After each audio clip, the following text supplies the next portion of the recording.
Hello Paranormal M family, and welcome back to the channel. We're so grateful to everyone who has shared their paranormal experiences with us. We truly enjoy telling your stories, and we also love reading your comments, so be sure to leave one below. We hope that every time you visit Paranormal M, you can relax, unwind, and drift off to a peaceful night's sleep. Good night, and don't forget to subscribe and turn on notifications. So this happened sometime around 2008, when my girlfriend at the time, I'll call her Maya, and I were both about 19, maybe 20.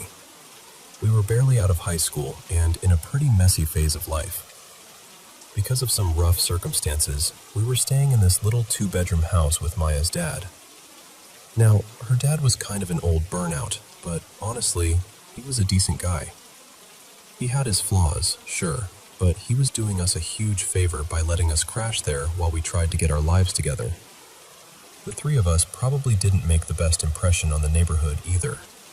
Two cocky teenagers and one guy who didn't care much about appearances? Yeah, we were definitely that house. The yard was usually a mess. We were loud too late at night. Sometimes the cars were parked where they shouldn't be, and we'd leave the trash bins out way too long.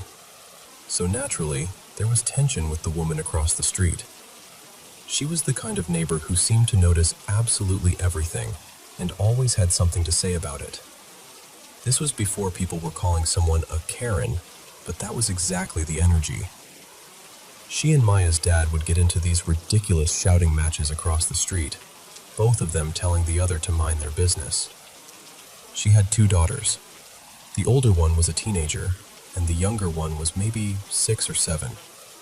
The girls themselves were always nice enough. The little one especially loved to talk.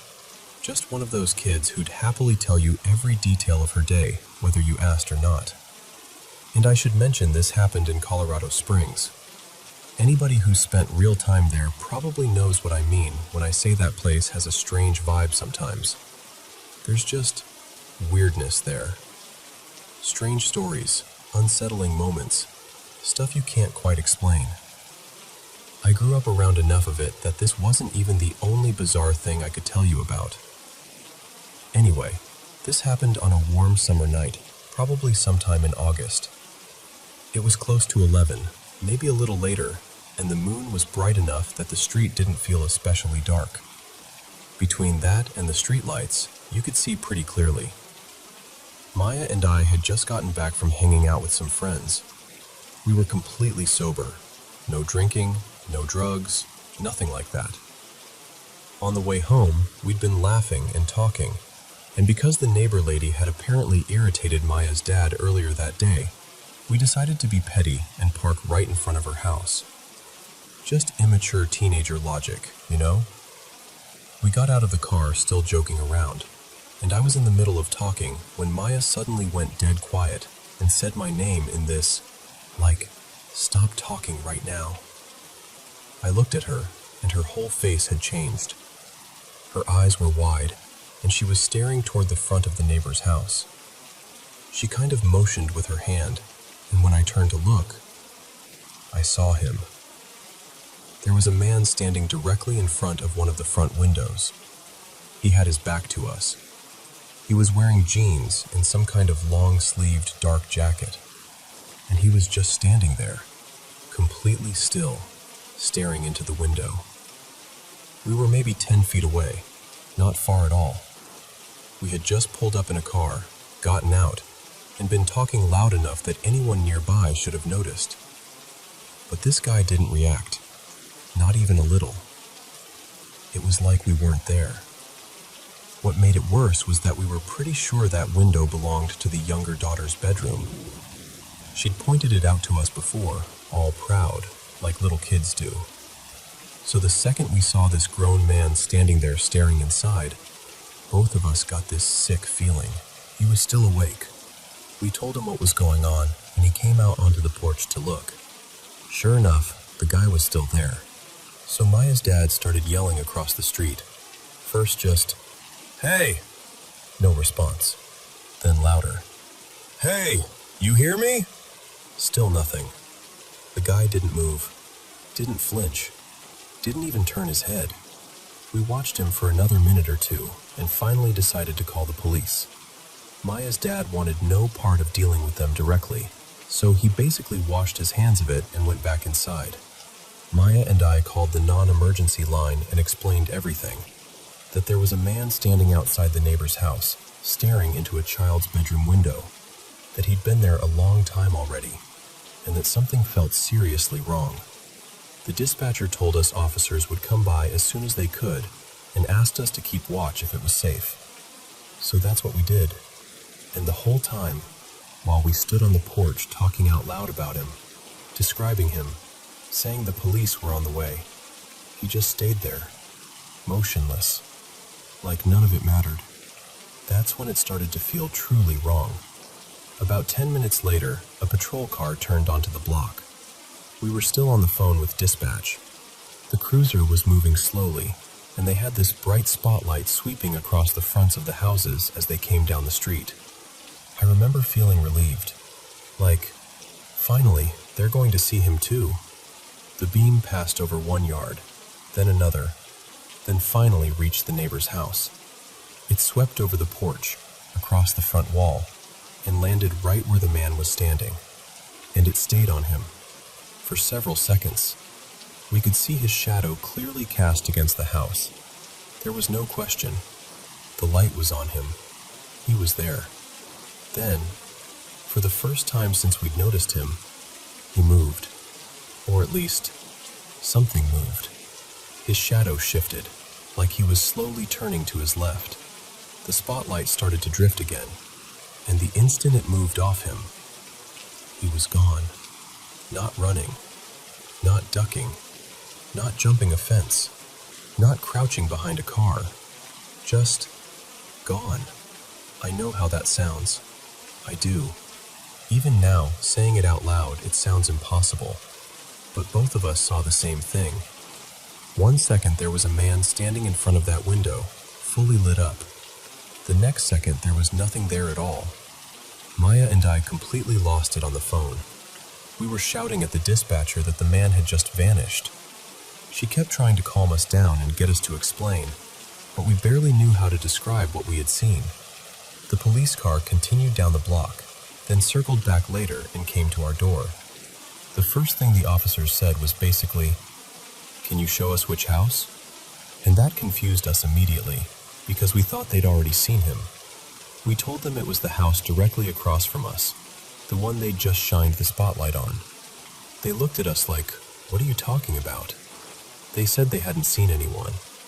So we walked back across the street with them and pointed to the exact window.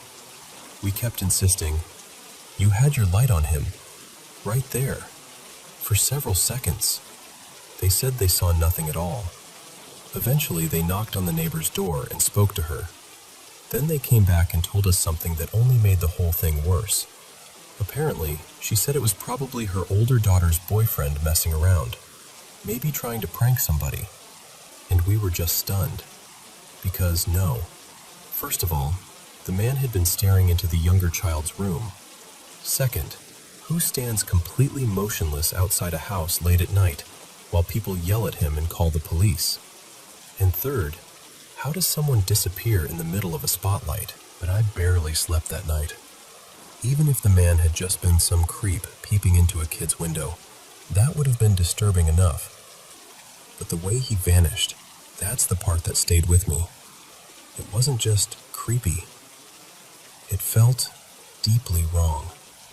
Like for a few seconds, we had seen something we were never supposed to see. And every now and then, even now, I still bring it up with Maya. I'll ask her if she remembers that night. She always says yes, so at least I know I didn't imagine it.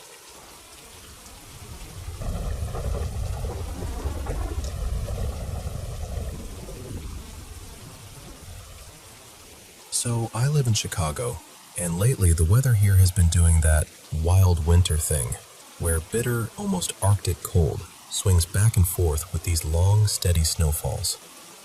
One day it's painfully cold, and the next, the whole backyard is buried under this smooth, sparkling layer of fresh snow. From our kitchen window, everything looked completely untouched, except for this one narrow path along the fence that my husband Mark keeps shoveled so we can get out to the garage and the alley. The rest of the yard was just this bright, glittering blanket of white, every now and then marked by little animal tracks. And in a city yard, you get all kinds of visitors. We've seen rat tracks, of course, and raccoons too. Sometimes stray cats come through, probably stalking whatever smaller creature was there before them. Every now and then there are rabbits. You start to notice that each one leaves its own kind of signature in the snow. One evening, we were eating dinner when Mark got up to grab something from the kitchen. A second later, he called out to me, all excited. "Hey, come here a second. We've got a rabbit out back." And sure enough, there it was.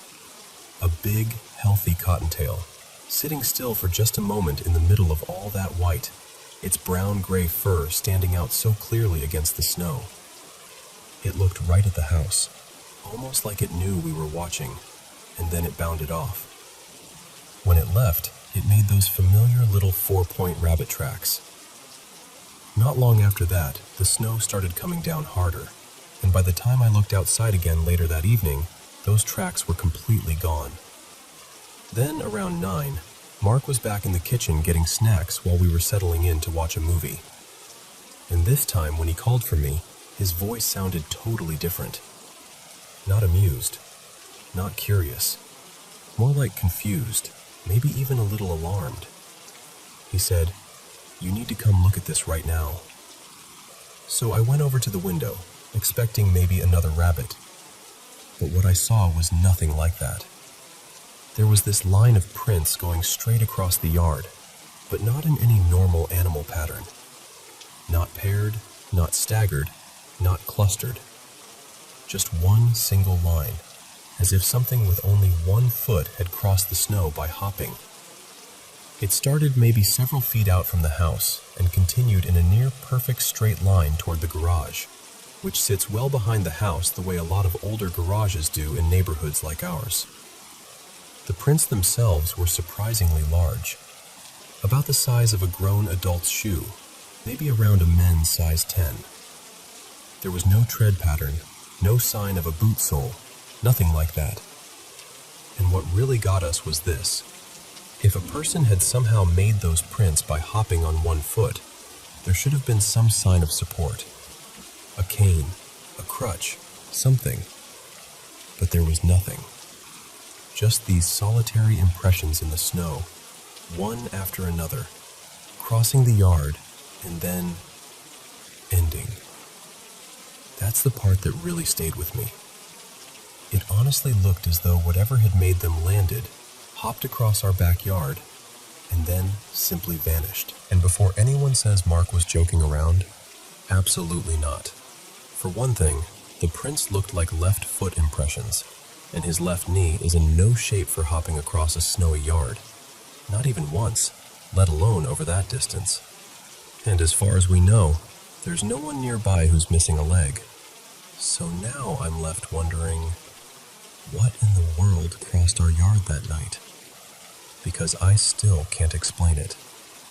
And honestly, part of me can't help thinking maybe Chicago has its own strange winter legend lurking around out there in the snow.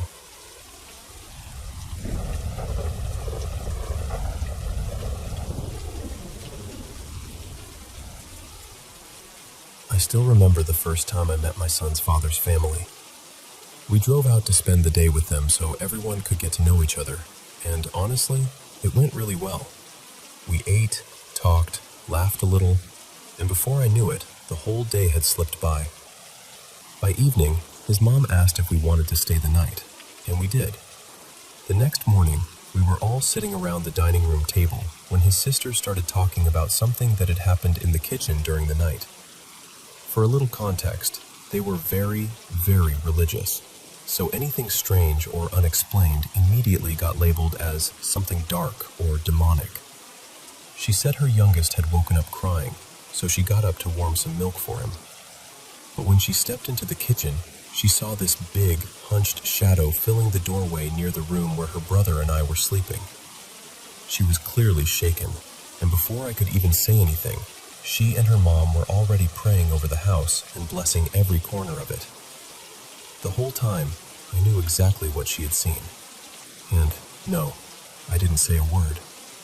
Because if I had told them the truth, or at least my version of it, they probably would have told him to leave me right then and there.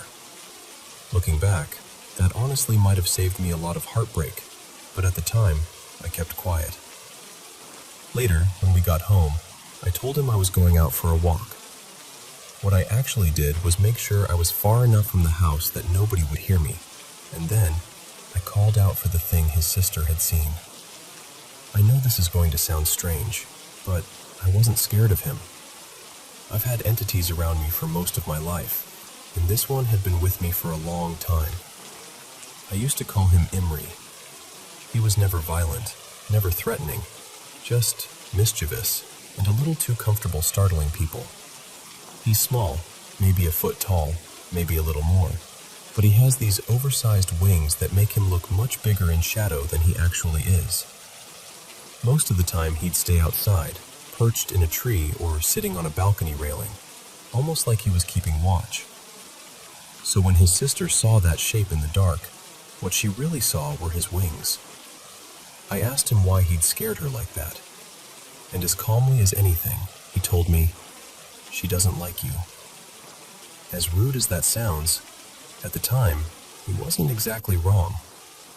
Eventually, she and I got along much better, and by the end of that relationship, she had actually become someone I cared about.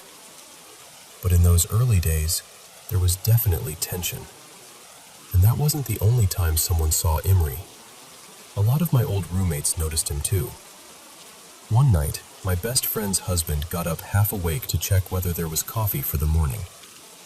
He happened to glance out toward the balcony and saw this tiny figure with huge wings just sitting on the railing outside the second-floor apartment, like it had every right to be there. When I told him who he'd seen, he basically said, "Please tell him to stay outside and stop terrifying people before sunrise." That, of course, only made Imri think it was funny. He loved messing with people who were already tired and on edge, and more than once I had to tell him to knock it off. My best friend saw him too. So did my mother-in-law once, in the hallway of our apartment. Eventually, I made it very clear that if he was going to linger around, he had to stay outside. There just wasn't room inside for that kind of energy, and honestly, he seemed to enjoy the reactions a little too much. Now, Imri is one thing. He's familiar. He's consistent. He's almost part of the background of my life at this point. Those are the little shadows people catch out of the corner of their eye. The ones that dart down hallways, slip around corners, or move low and fast when nobody's expecting it.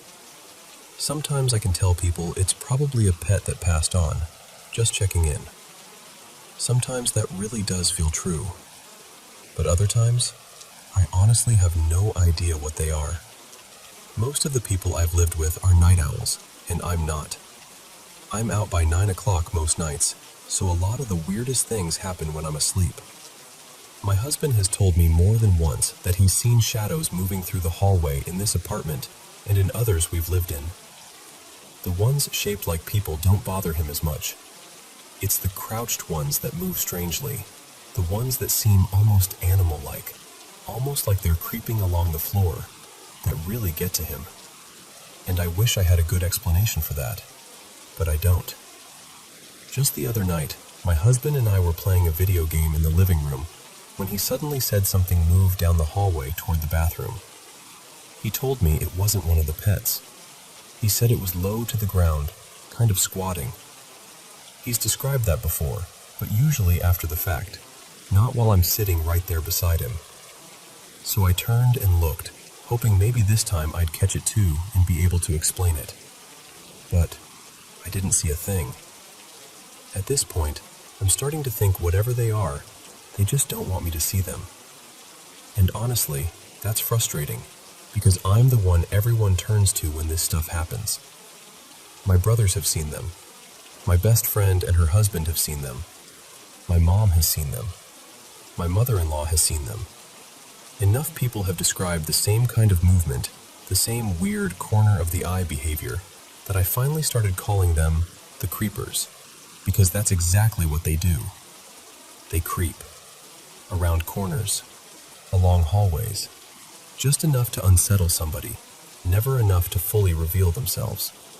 I've even tried staying up late to catch them myself, but my body just refuses. By 9, my brain is done. I'm sure I've seen them before at some point, but if I have, I don't hold on to the memory clearly enough to make sense of it. The strange thing is, I'm not truly afraid they're going to hurt me or my family. That's not the feeling I get from them. Mostly, they're just unsettling and incredibly irritating, especially for the people who have to keep seeing them night after night. I've done cleansings. I've pushed other entities outside. I've tried all the things that usually help. And they're still here. So at this point, all I can really tell the insomniacs in my life is to ignore them as best they can. Which, according to my husband, is a lot easier said than done when something keeps peeking around the hallway multiple times a night. And honestly, I get it. It's annoying for them. And at this point, it's getting pretty annoying for me too.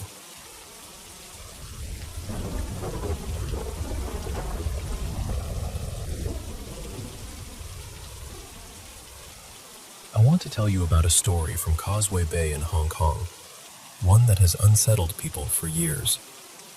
Hidden away in a hotel stairwell, there's said to be an old spirit tablet with the words, "Ownerless Wandering Soul," carved into it. People have whispered for a long time that it was placed there for the restless spirit of a young woman, possibly a singer who died too soon, and that one of her devoted admirers left it behind so she wouldn't be forgotten.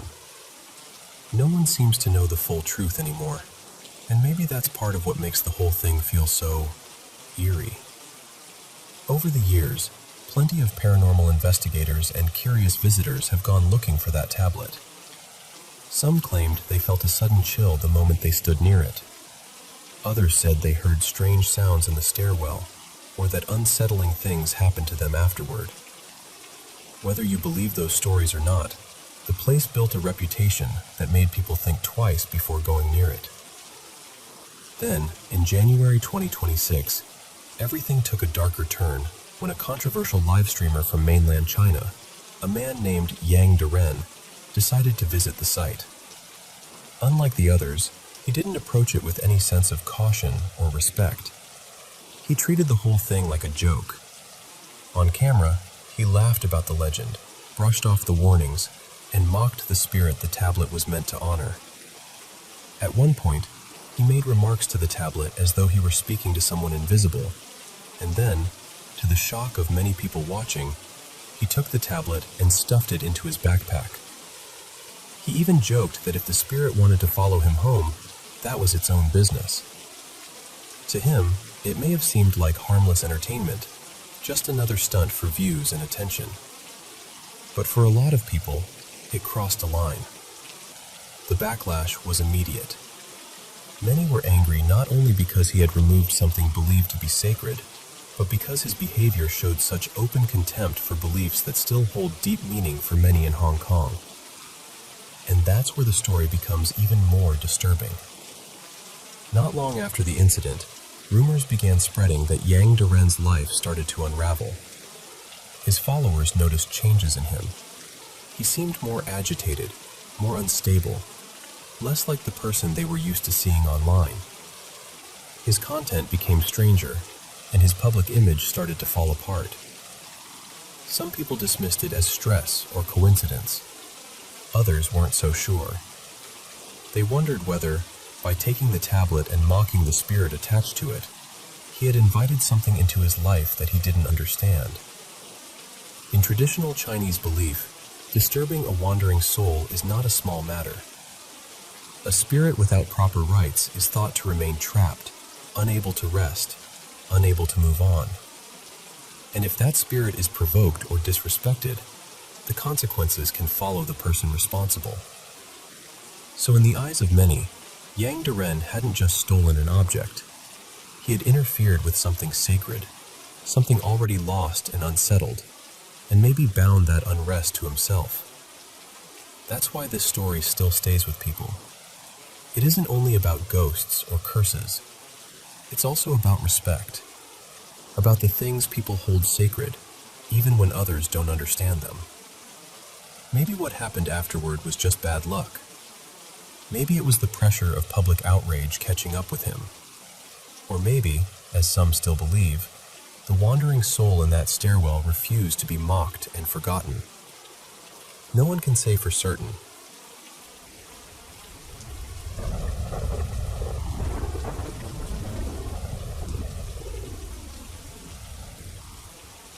So, let me tell you about one of Hong Kong's most unsettling urban legends. A story that people still whisper about whenever the Ghost Festival comes around. In Hong Kong, the 14th day of the 7th lunar month is known as the Ghost Festival. It's believed that on that day, the gates of the underworld open, and spirits are allowed to return to the world of the living. For a lot of families, it's a time to honor the dead with offerings and prayers. But over the years, that tradition has also become tangled up with some deeply eerie folklore. And one story in particular has stayed with people more than most. Back in 2006, during the Ghost Festival, a woman named Yip Siu Lan, who was in her mid-50s, died after jumping from a high floor of Oi Ming House in Twin Moon. That alone was heartbreaking. But what made the case so disturbing was the way everything happened. She was dressed completely in red. Red blouse, red trousers, red shoes, even red lipstick and polished nails. It wasn't just clothing, it felt deliberate, almost ceremonial. Before she jumped, she reportedly scattered joss paper along the corridor, like an offering for the afterlife. People said the whole thing felt less like an impulsive act, and more like the beginning of something dark. Not long after her death, stories started spreading that she had left messages behind. Some said letters had been sent to building staff and a few residents, warning that her spirit would come back for those who had wronged her. The details changed depending on who told the story, but the threat at the center of it stayed the same. She hadn't left in peace. At first, most people brushed it off. They thought it was just grief, shock, gossip, all the things that happen after a tragedy. But then the strange incidents began. Residents started hearing heavy thuds in the middle of the night, as if someone had fallen from above. People rushed into the hallways expecting to find something, but there was never anything there. Just silence. Then came the stories of footsteps in empty stairwells, whispers in the corridor, and glimpses of a woman in red standing motionless at the far end of the hall before disappearing. And then, only days later, another woman died in a similar way, from nearly the same spot. That's when fear really took hold. People began saying the woman in red had returned. They called her the red-clad ghost, a restless spirit full of grief and fury, unable or unwilling to move on. As more tragedies followed over the next couple of years, the legend only grew stronger. Every new death, every unexplained sound, every claimed sighting seemed to confirm what terrified residents already believed. Some families moved out because they truly thought the place was haunted. Others left because the fear itself had become unbearable. And honestly, once an atmosphere like that settles over a building, every shadow starts to look wrong. Every reflection feels suspicious. Every sound in the night becomes something you can't explain away. That's part of what makes this story so haunting. It isn't only about a ghost. It's about how grief, superstition, and fear can wrap around a community until no one knows where reality ends and legend begins. And then there's the question people always ask. Why red? In Chinese culture, red is powerful. It's tied to life, force, passion, and intensity. But when that same color is connected to death, especially a death filled with pain and resentment, people believe it can give rise to a spirit that is unusually strong. That's why the image of this woman dressed head to toe in crimson stayed burned into people's minds. It felt symbolic, like she had chosen not just how to die, but how to be remembered. Some reports suggested she had been struggling with depression and ongoing distress, possibly worsened by disputes and constant noise in the building. If that's true, then beneath the legend is something deeply sad. A woman who may have felt unheard while she was alive, and whose death became transformed into something larger, darker, and almost mythic. To this day, the tale of the red-clad ghost remains one of Hong Kong's most chilling legends. Maybe it's a ghost story. Maybe it's a tragedy magnified by fear and retelling. Or maybe it's both. Either way, once you've heard it, it's hard to forget the image of that woman in red, standing silently at the end of a corridor, waiting.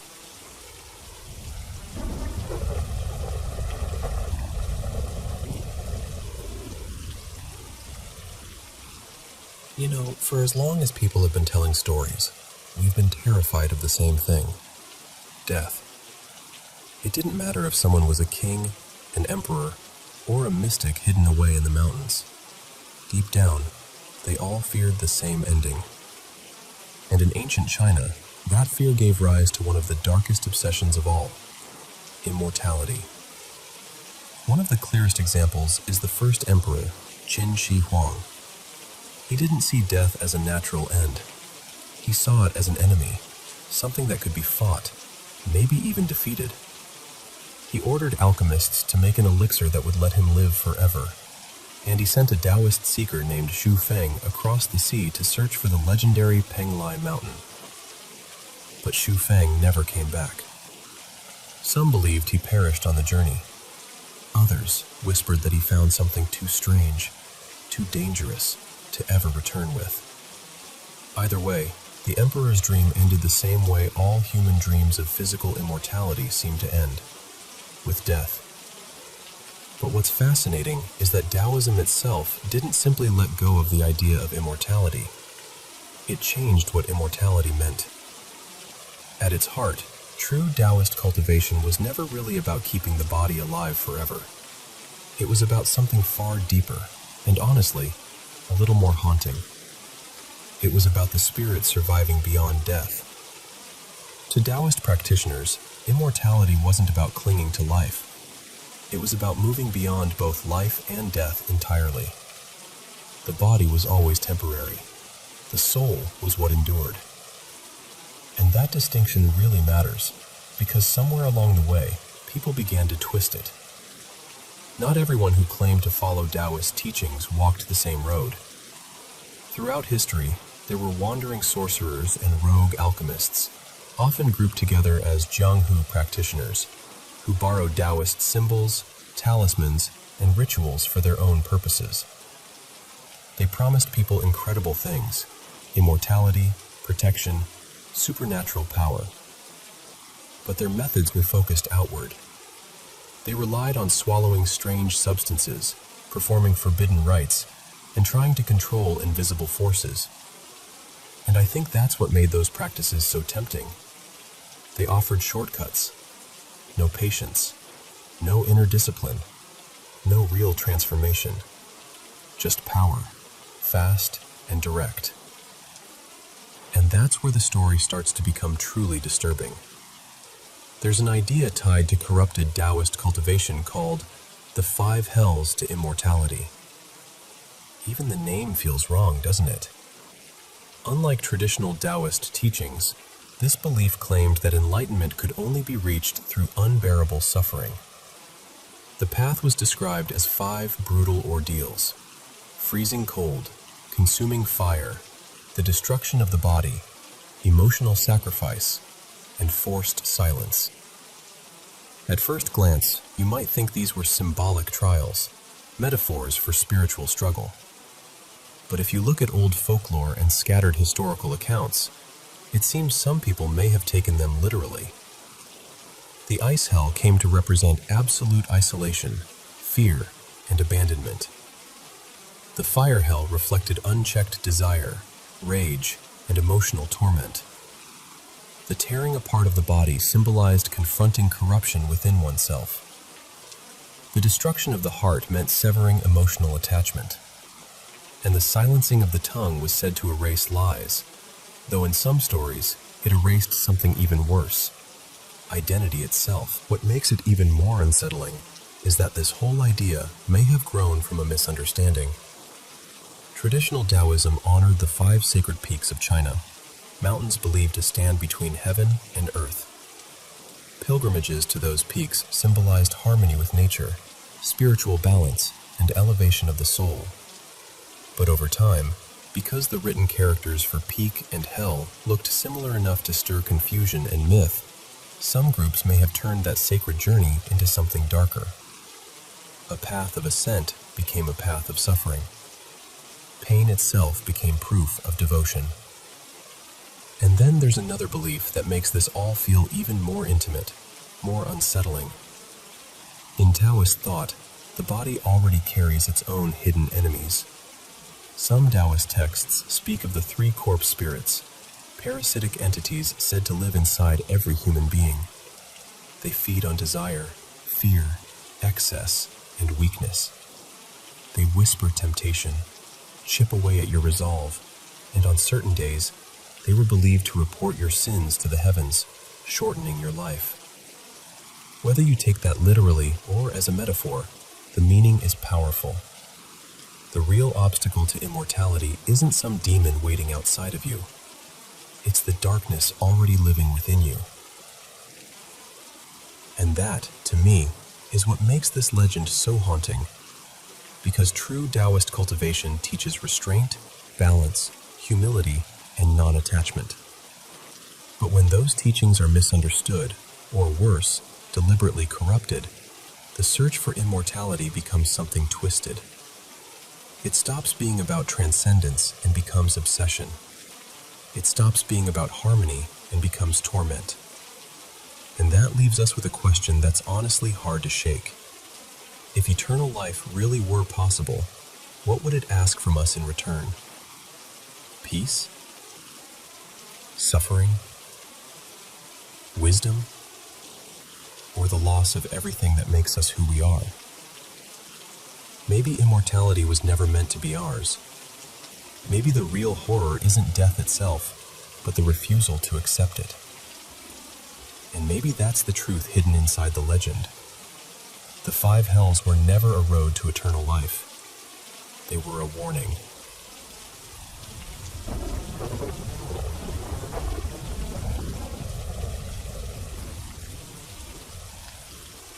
You know, when people think about Hong Kong, they usually picture speed.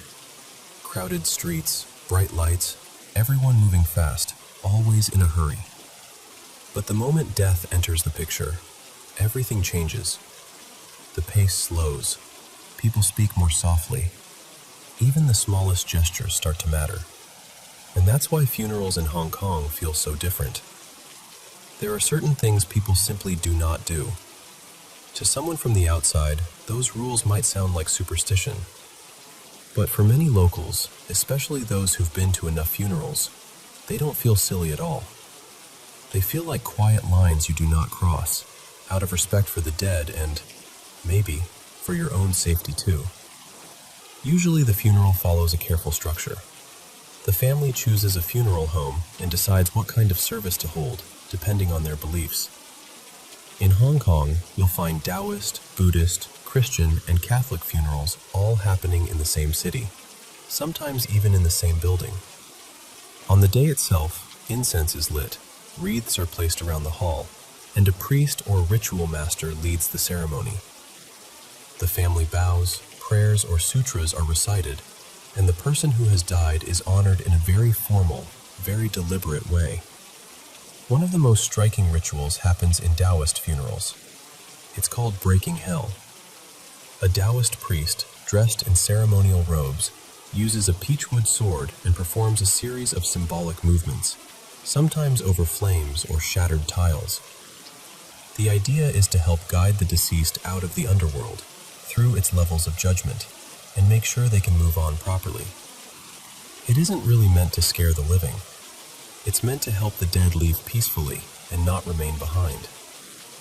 Years ago, some families would even stay through the night, keeping vigil beside the deceased until morning. That custom has mostly faded now, but the feeling behind it still lingers. The dead should not be left alone. A lot of these customs go back a long way. In the earlier days of Hong Kong, there weren't formal funeral homes the way there are now. Families sometimes kept bodies temporarily themselves, or burials happened in less organized ways. As the city became more crowded, that became harder and harder, and eventually charitable coffin houses were established. One of the best known was connected to Tung Hua Hospital in the late 19th century. These places gave families somewhere to keep the dead while they arranged burial, cremation, or transport back to an ancestral hometown. Modern funeral homes eventually took over, of course, but even now, they still carry that same atmosphere. Quiet halls, cold air, the smell of incense hanging in the background. A kind of heaviness people feel, even if nobody says it aloud. And then there are the taboos. These are the things people remember most. When mourners give condolence money, it usually ends with the number 1. So instead of a round number, it might be 101 or 501. After that, the family gives back a small white envelope, sometimes with a tissue, a sweet, and a coin inside. Each thing means something. The tissue is for wiping away grief. The sweet is to soften the bitterness. The coin is to restore balance. But here's the important part. You're not supposed to take those things home. You eat the sweet right away. You spend or donate the coin. You use or discard the tissue. Taking any of it home is said to bring misfortune back with you. Some people brush all this off. They say it's old-fashioned, that none of it means anything anymore. But not everyone feels that way. If you ever speak to people who work in the funeral industry, you'll hear stories, usually told quietly, reluctantly.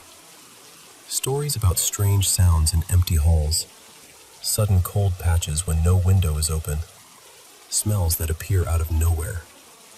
I once heard an account about a family at a funeral suddenly catching the scent of barbecue pork rice, and later realizing it was exactly the smell of the dish sold in the deceased's old cafe. And then there's the story people tell, almost in a whisper.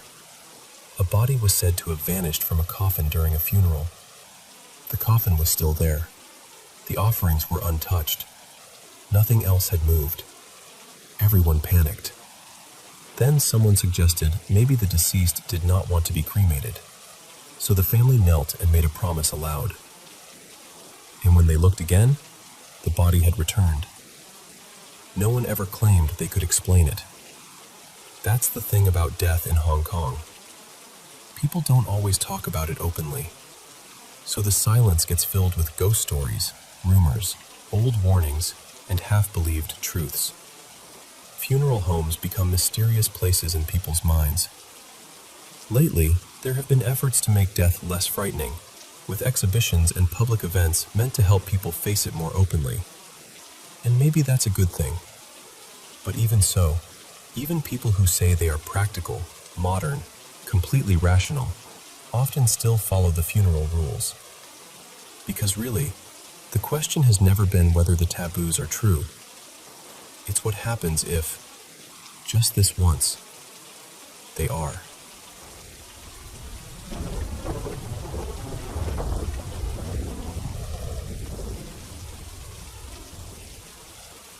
I want to tell you about an old tradition from the remote, fog-covered mountains of Shaanxi, a custom so eerie and so deeply human that it still feels like something halfway between history and legend.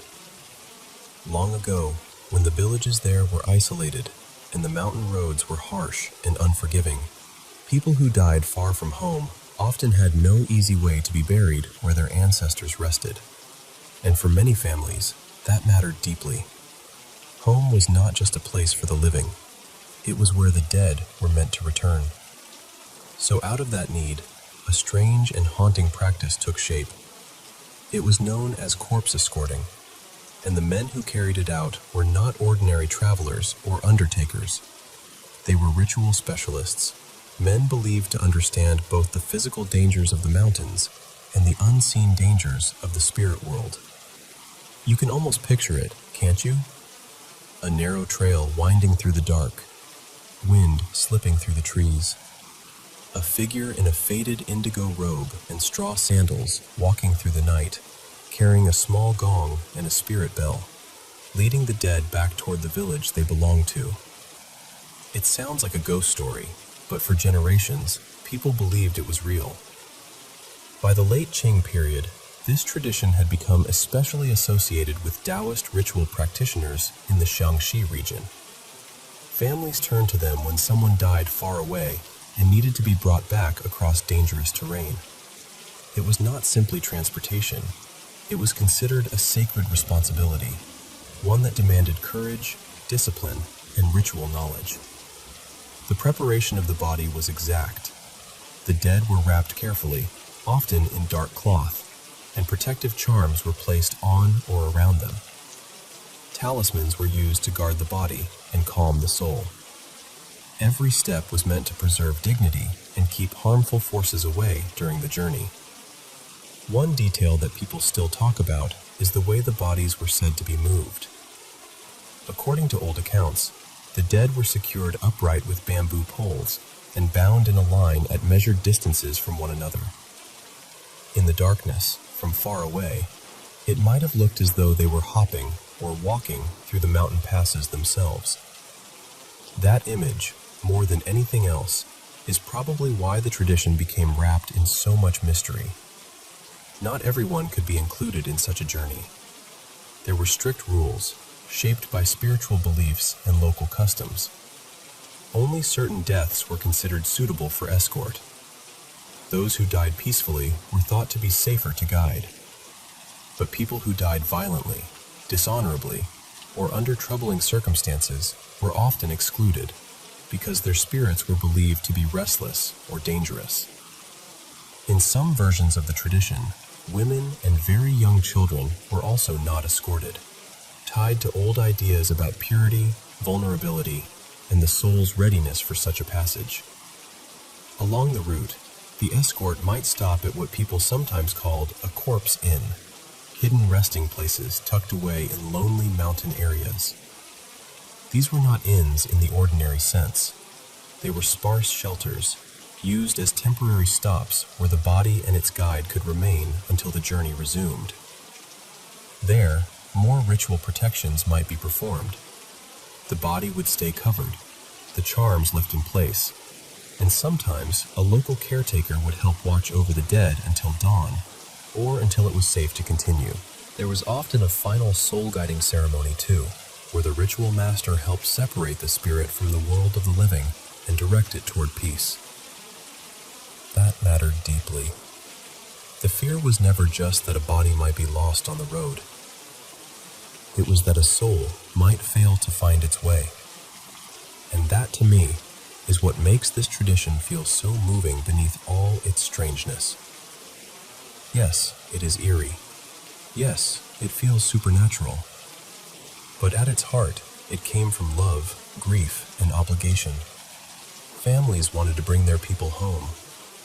Men like the old escorts, perhaps someone like Master Liang instead of the names history forgot, took on that burden and walked into darkness so the dead would not be alone.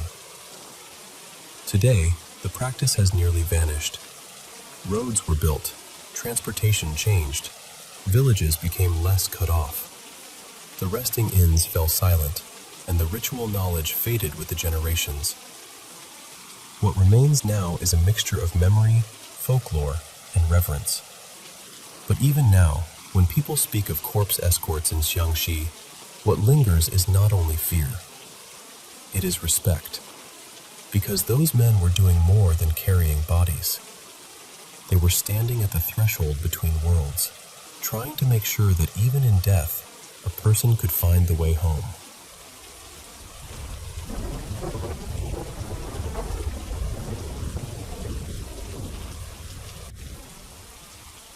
Have you ever been to Bride's Pool, tucked away in the northeastern hills of Hong Kong? On the surface, it feels peaceful. There's a quiet waterfall, thick green forest all around, and this strange hush in the air that makes people lower their voices without even realizing it. Most hikers stop there to admire the view and move on. But if you talk to the locals, they'll tell you this place carries an old sadness with it. And once you hear the story, it's hard to look at those waters the same way again. The version I heard begins a long time ago, during the Qing dynasty. There was a young bride named Mei Lin, dressed in a deep crimson wedding robe, being carried toward her marriage in Sha Tao Kok in a traditional sedan chair. The journey should have been joyful, full of ceremony and music. But as the bridal procession came near the waterfall, the weather suddenly turned. Rain came down hard, the path became slick with mud, and the stream swelled with rushing water. One of the bearers lost his footing. In an instant, the chair tipped, and Mei Lin was thrown into the torrent. She tried to fight her way back up, but her robe was heavy, soaked through almost immediately, and it pulled her down. Before anyone could save her, she vanished beneath the water. They searched, but she was never found. And that, people say, is how the place came to be known as Bride's Pool, named for a wedding day that ended before it ever truly began. But like most old stories, it didn't stay in just one form. Over the years, people kept telling it, and each retelling changed something. In one version, Mei Lin never wanted the marriage at all. She was being forced to leave her home and marry someone she did not love. By the time the procession reached the waterfall, her heart was already broken. In that telling, she stepped out on her own, walked calmly to the edge, and disappeared into the pool by choice. Some say her spirit still lingers there at night, dressed in red, standing near the water as though she's still waiting for a ceremony that never came. Then there's another version, softer at first and somehow sadder because of it. In that one, the bride was secretly in love with one of the young men carrying her chair. Her family had promised her to another man, and the two lovers could see no way out. So they made a plan. When the procession reached the falls, he pretended to stumble. The chair toppled, everyone panicked, and it looked as though the bride had been swept away and lost.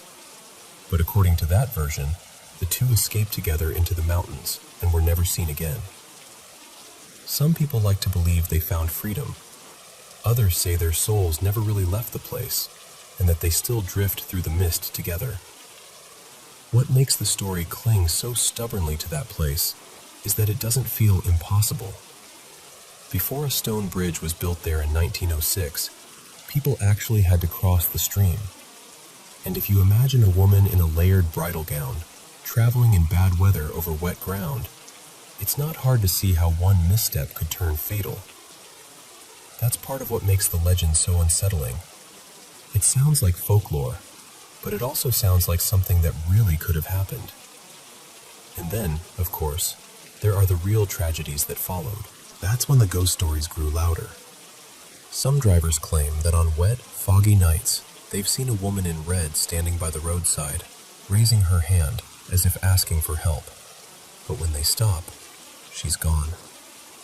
Others say they've heard quiet sobbing near the water, or the faint sound of someone slowly combing long hair, even when no one else is there. And one of the eeriest stories of all comes from people who say they looked into the pool expecting to see their own reflection, only to catch the blurred image of a bride staring back at them instead. Now, maybe it's just folklore layered over grief. Maybe it's the kind of place where one tragedy makes the next feel heavier, until history and rumor become impossible to separate. That happens sometimes. A real sorrow settles somewhere, and over time people give it a face, a name, a color. In this case, a bride in red. Still, if you ever find yourself walking through Plover Cove, and you come upon the quiet, misty waters of Bride's Pool, you may feel it too. That strange stillness, that sense that the air is holding on to something old. And for just a moment, with the waterfall murmuring and the trees standing silent around you, it's easy to imagine that somewhere nearby, Mei Lin is still waiting, caught between memory and legend, between the wedding she never reached and the life she never got to live.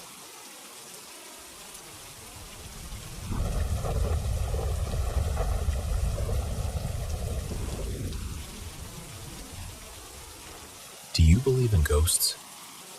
There's a story from Thailand that people still whisper about, even now. It's one of those old tales that never really fades, because it isn't just frightening, it's heartbreaking too. It's about love that refused to let go, even after death. This happened long ago, in the old riverside area of Phra Kanong, on the outskirts of Bangkok. Back then, there lived a young woman named Nalin, and she was deeply devoted to her husband, Mek. They didn't have much, but they had each other, and for them, that was enough. Their life was simple, quiet, and full of hope. When Mek was called away to serve in the war, Nalin stayed behind, carrying their child and counting the days until he would come home. But life can be unbearably cruel. While Mek was still away, Nalin went into labor. It was long and painful, and in the end, neither she nor the baby survived. That should have been the end of her story. But it wasn't. Her love was too strong, or maybe her sorrow was too deep. Somehow, her spirit remained in the house, still waiting, still believing her husband would walk back through that door. And when Mek finally did return, tired and wounded from battle, he found Nalin there, just as he had hoped. She welcomed him home, and for a while, they lived together as if nothing had happened. Mek didn't realize that the woman beside him was no longer among the living. The neighbors knew. Of course they knew. But no one dared tell him. They had seen enough strange things by then, enough to understand that Nalin's spirit had become dangerous. Fear settled over the village. People kept their distance. They lowered their voices, because anyone who tried to reveal the truth was said to suffer for it. As the story goes, Nalin's grief slowly twisted into anger. She could not accept losing the life she was meant to have, and she could not bear the thought of anyone taking Mek away from her again. So the haunting grew darker. The village lived in terror, while Mek remained trapped inside this impossible, ghostly version of home. Eventually, though, the truth found its way to him. Can you imagine that moment? To realize the person you've been eating with, speaking with, sleeping beside, is someone you already lost? The shock of it, the heartbreak, the disbelief. Mek was devastated. Desperate for help, he turned to a respected monk, a man known for wisdom and compassion. In some versions of the story, that monk is said to have had a deep understanding of restless spirits and how to guide them gently toward peace. With the monk's help, Mek finally faced Nalin for what she truly was.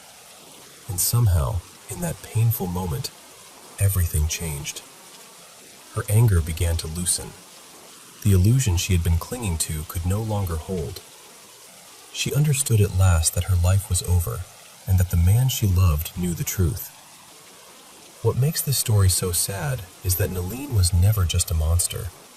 She was a wife who loved too deeply, a mother who never got to hold her child, a soul caught between longing and loss.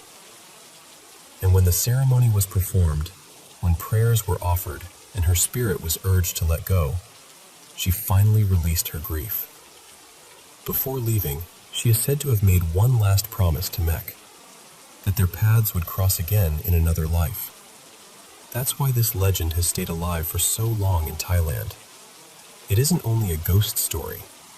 It's a story about devotion, sorrow, and the kind of love that becomes dangerous when it has nowhere to go. People remember Nalin not just because she frightened them, but because they understood her pain.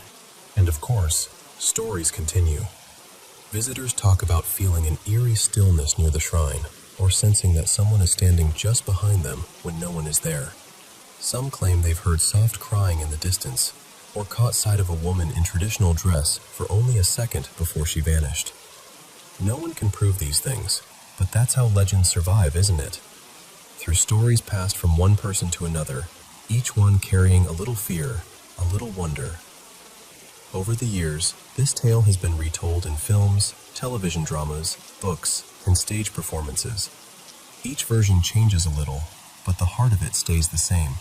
A woman who loved so fiercely that even death could not quiet her. And maybe that's why people still remember her. Because beneath all the fear and the ghostly shadows, this is really a story about grief. About what happens when the heart refuses to accept goodbye. So whether you believe in spirits or not, the legend of Nayland lingers for a reason. It reminds us that love can be beautiful, but when it is tangled with loss, it can also become something haunting.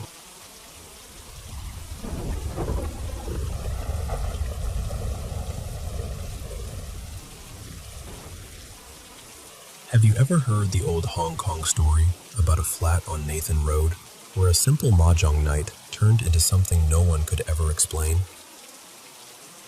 If you haven't, let me tell you this one carefully, because even now, it still gives people chills.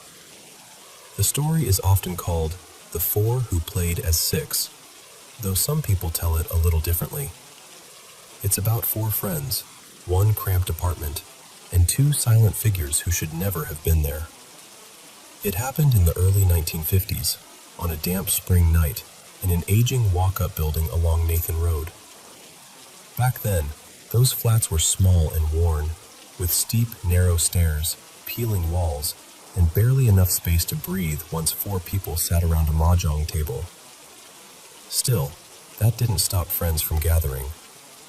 Mahjong was how people passed the time, especially late into the night. So four friends came together that evening. One of them, a man named Ming, had invited the others over for a few rounds. The room was hazy with cigarette smoke, teacups sat near the edge of the table, and the clicking of mahjong tiles rose and fell in a steady rhythm. Outside, the city carried on as usual, but inside that little flat, the world felt closed off, as if the night had sealed them in. At first, everything was normal. Then, in the middle of a round, Ming suddenly stopped moving. He didn't speak right away.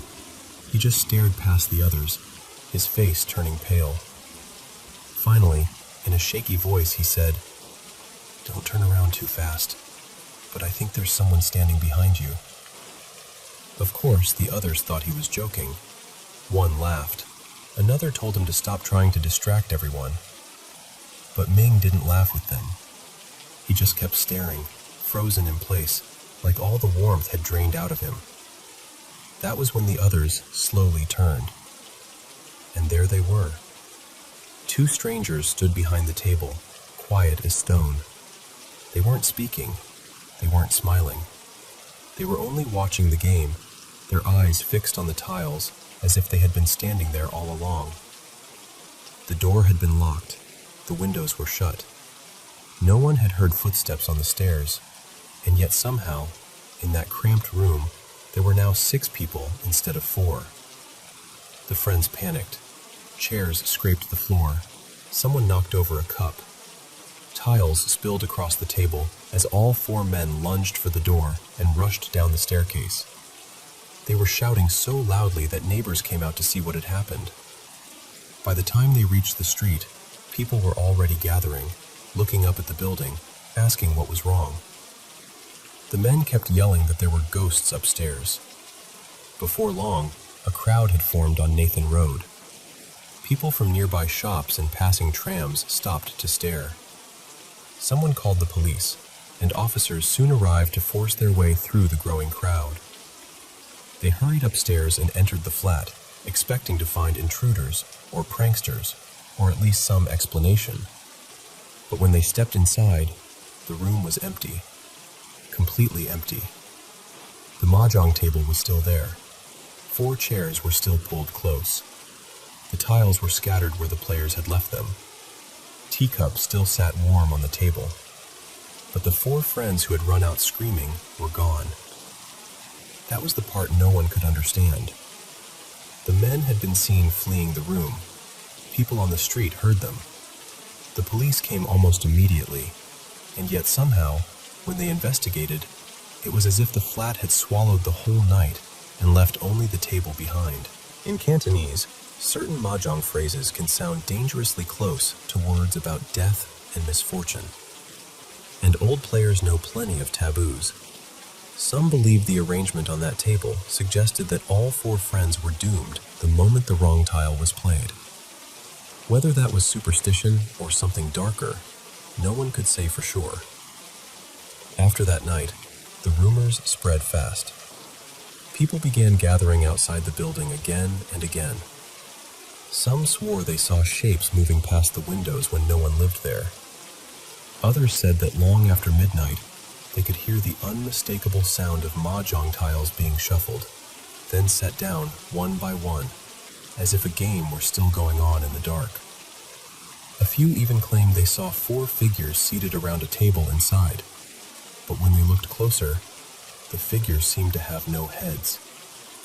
Newspapers picked up the story, and that only made things worse. Some writers mocked it, calling it old-fashioned superstition. But in a strange way, that only fed the fear. The more people denied the haunting, the more others became convinced that something truly unnatural had happened in that flat. And no matter who moved in afterward, nobody stayed long. Some left after only a few nights. Some said they felt watched. Some said they woke to the sound of tiles clacking together in the next room, even when the room was empty. And some refused to say anything at all. They just packed up and left. Over time, the story became part of Hong Kong folklore. People tied it to an old mahjong superstition that warns players never to complete a certain pattern involving the west wind, or everyone at the table may go west together. In everyday speech, that can mean dying. So naturally, people began to wonder, did one of the friends make a forbidden move that night? Did they invite something into the room without knowing? No one ever found a solid answer. That's what makes the story linger. It isn't just about ghosts. It's about the blank space where an explanation should be. 4 friends went in. 6 figures were seen. Then somehow, no one was left at all. Today, if you pass that stretch of Nathan Road, you might not notice anything unusual. The building looks ordinary enough. People come and go. Business carries on. Life moves forward, the way it always does in Hong Kong. But if you ask the older locals, some will still lower their voices when they mention that place. And a few will tell you that late at night, if the street is quiet and you stop beneath the old windows long enough, you might hear the faint, dry clatter of mahjong tiles from somewhere above you, as if the players never really left, as if the game is still going on. And maybe, just maybe, there are still 6 at the table.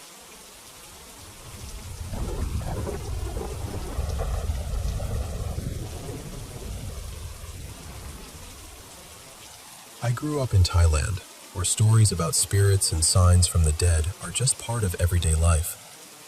One belief I heard all the time as a kid was about moths, especially big ones that suddenly appear inside the house. People would say that when that happens, it can mean someone who has passed away has come back to visit their family.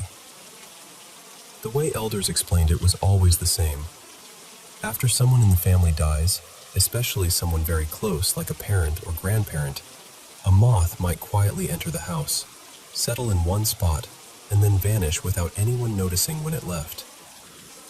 A lot of people believe that it is the spirit of the person returning for one last visit. I do not know how common that belief is in other places, but in my family, it was something people took seriously. I was raised mostly by my mother and my grandmother.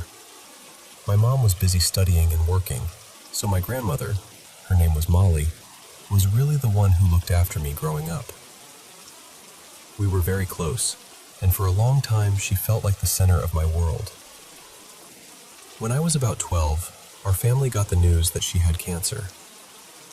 Everything changed after that. Her health declined quickly, and less than a year later, she passed away.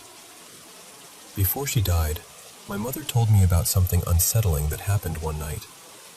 She said she heard loud pounding noises coming from inside the walls of the house, like someone was banging hard from the other side. It was so strange that she even asked the neighbors the next day if they had been repairing anything or making noise nearby.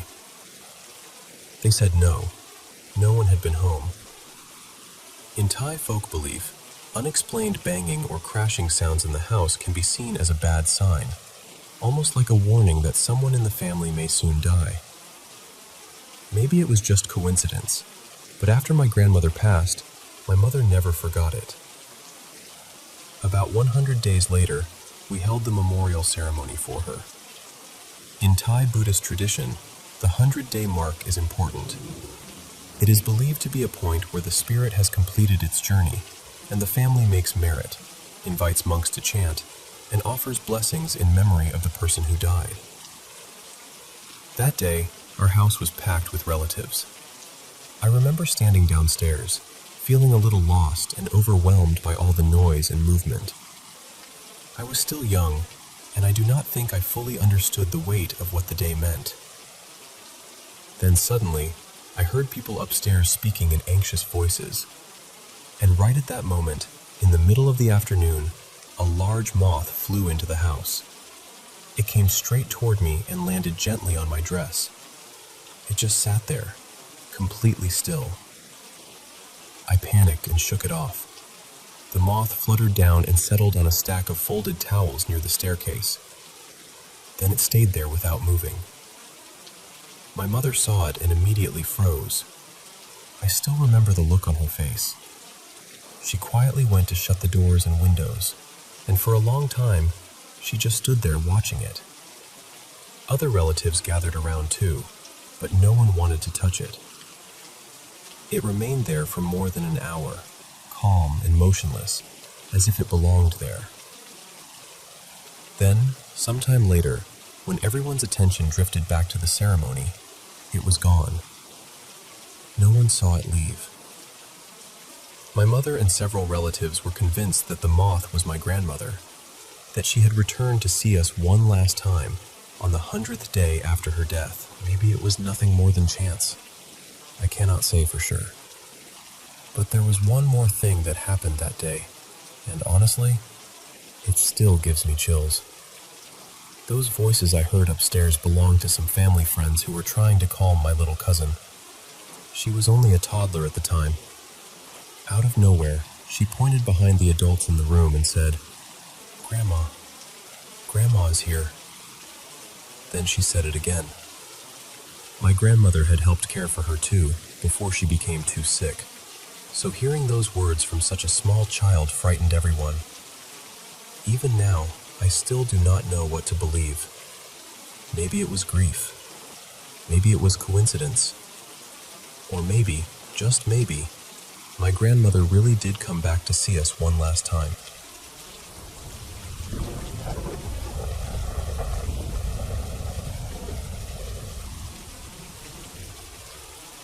So, we really believed a quick trip out of the city would make everything better. Me, Rivan, Samir, Annika, and Priya were all exhausted, completely drained from the traffic, the heat, the noise, and that dull feeling of living the same day over and over again. So when Rivan found this ridiculously cheap guest house in a quiet little hill town, it felt like exactly what we needed. The pictures online showed a charming old place with fresh paint, warm lights, and simple but comfortable rooms. Honestly, the low price should have warned us. But we wanted an escape, so we ignored the feeling. By the time we got there, the sun was already going down, and the place looked wrong. It wasn't charming. It wasn't cozy. The walls were stained and peeling, the windows looked like they hadn't been cleaned in years, and the whole place felt colder than the evening air should have allowed. Out front, hanging at an angle, was an old wooden sign that read, "Hollow Lane Guest House." I still remember the caretaker. He stepped out so quietly it startled us. Tall, bony, hollow-faced. He didn't greet us, didn't smile, didn't ask about our trip. He just handed over the room keys and said, in this flat, careful voice, "Your rooms are upstairs. Don't walk around after midnight." We laughed. I wish we hadn't. That first night, the silence was the worst part. There were no crickets, no wind, no distant cars, nothing. Just the old house settling now and then, the floorboards giving these slow little creaks like someone shifting their weight somewhere nearby. I woke sometime around midnight. At first I thought I was dreaming because I could hear whispering in the hallway. Soft, uneven, almost like several people speaking at once. Then it got louder, more urgent. Some voices sounded angry, some sounded terrified. And then I realized, this is the part I still can't explain. They were saying our names. Samir kept insisting it was just the pipes or the wind or maybe people outside. But there was no wind. And when I looked at Annika and Priya, both of them looked just as shaken as I felt. The next morning, we tried to act normal. We even joked about it over breakfast, like saying it out loud would make it less real. Later, while wandering around the back of the house, we found this old locked door near the kitchen. The wood around it was scarred with long, deep scratch marks, like someone had clawed at it from the other side. Priya stepped back immediately. Ravan tried to laugh it off and called it an old pantry or storage closet. But none of us really believed that. The second night was worse. At exactly 1 a.m, the whole house changed. Not gradually, instantly, like something had been waiting for that exact moment. Doors started slamming somewhere upstairs. Heavy footsteps moved across the ceiling even though there was no floor above us. The air turned freezing. Then, at the far end of the hallway, I saw someone standing there. Or something. It was thin and pale, with wet hair hanging over its face. I couldn't make out its features properly, except for these dim reddish eyes glowing underneath the strands. It didn't walk toward us. It sort of glided, slowly, almost gently. And then it spoke. Very softly. Leave. Now. That was enough. And then, just like that, morning came. Sunlight spilled through the dirty windows. The voices stopped. The cold lifted. The front door slowly creaked open on its own. We didn't pack. We didn't speak. We just ran. We left that town without looking back. Later, before we caught the bus home, Priya spoke to an old woman from the village. The woman listened quietly, then leaned closer and said, "That guest house has stood empty for many, many years. It remembers the people who enter. Some come back different. Some never come back at all." We returned to the city, and on the surface, life carried on. Work, traffic, messages, meetings, all of it. But some nights I still wake up shivering, even in warm weather, because I hear someone whisper my name from the darkness beside my bed. And every time that happens, I think of Hollow Lane Guest House. Still standing. Still waiting. And sometimes I wonder if that warning came in time, or if that place has already followed us home.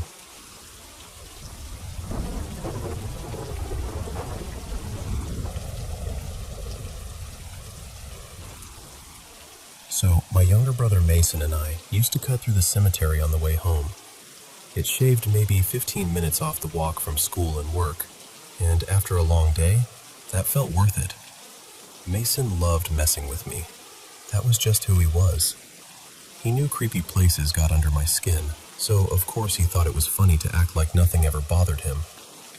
Anyway, one evening we got off work earlier than usual, and the sun was still hanging low, not quite gone yet. It was the end of August, the kind of time when the air is usually still warm even after sunset. But the second we got near the trees by the cemetery, everything changed. I got this sharp chill all over me. Not just cold exactly, more like the whole place felt wrong. Mason was smacking his gum, loud as ever, and he just laughed and said, "Don't start. We walk through here all the time. It's just dirt and headstones." I didn't argue. I just lit a cigarette and kept walking behind him. Then I heard this awful sound. Wet, panicked, choking. I looked up and it was Mason. I ran to him right away. He was bent over, grabbing at his throat, and I started hitting him between the shoulders as hard as I could. Once, twice, over and over. It felt like forever, even though it was probably only a minute or two. Finally, he coughed up the gum. Later, he said he must have stepped into a dip in the ground, lost his footing, and sucked in air so fast it pulled the gum straight into his throat. The second he spat it out and caught his breath, I looked up, and that's when I saw it. There was something out over the graves. I still can't explain it well. It could have been smoke drifting weird from my cigarette. It could have been a person standing farther off, maybe even some animal moving through the markers. But in that moment, it looked like a shape just hovering there, not quite solid, not quite real. And I can tell you this, every hair on the back of my neck stood up. Mason said later he felt something too. He admitted the air had turned unnaturally cold, but he blamed all of it on choking and freaking himself out. We got out of there fast after that. Neither of us said much. Then, as we were leaving, I noticed one more thing. There was this little orange cat sitting on top of a grave. She was perfectly still, just watching us pass by. She didn't run, didn't meow, didn't even blink much. Just sat there like she belonged in that place more than we ever could. That scared me more than the figure did, honestly. We went home, and after that, neither of us really talked about it. A few days later, I started asking around without making it sound like I was spooked. Just casual questions. Neighbors, friends, anybody who lived near the cemetery. One older man whose backyard backed right up to the fence told me there'd been an orange cat hanging around that cemetery for as long as he could remember. He even showed me an old photo once, and I swear, it looked exactly like the one I saw that night. Same small body, same bright coat, same stare. But here's the strange part. One of the groundskeepers said there was no cemetery cat. Said nobody fed one, nobody kept one there, and he'd never seen any orange cat living on the property. Mason still won't really talk about that night. He says he was choking. He wasn't paying attention to anything around us, and he never saw a cat at all. Maybe he's right. Maybe I was rattled and my mind filled in the blanks. But I still remember how cold it got. I still remember that shape over the graves.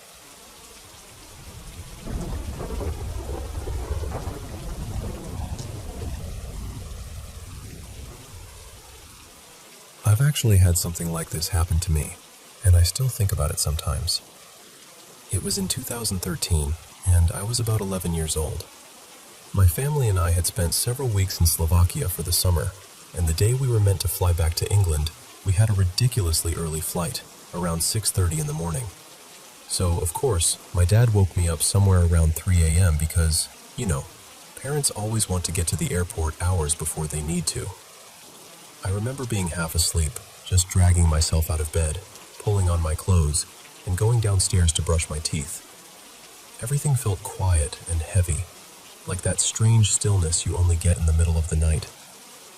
Once we were all ready, we loaded the suitcases into the car, and I climbed into the back seat. Before we drove off, I remember looking back at the house. It was completely dark outside, and I was just sitting there thinking about how much fun I'd had during the holiday. Then I looked up toward the top balcony and saw this little orange glow, like the end of a lit cigarette. At first, I didn't think anything weird about it. Most of my family smoked back then, so I figured someone must have left one burning. I pointed it out to my dad, and he saw it too. He got annoyed straight away, muttering under his breath, and hurried back inside to put it out. The rest of us stayed in the car while we waited for him, and I kept staring up at that balcony. That's when I saw the glow lift up, just slightly, like someone had picked up the cigarette. Then it brightened for a second, like someone had taken a drag, and after that, it lowered again. A moment later, I saw my dad's phone light appear inside the room. He moved through the darkness, reached the balcony area, and then the glow disappeared. Then he came back out to the car. For a second, I tried to convince myself maybe it had been my dad all along.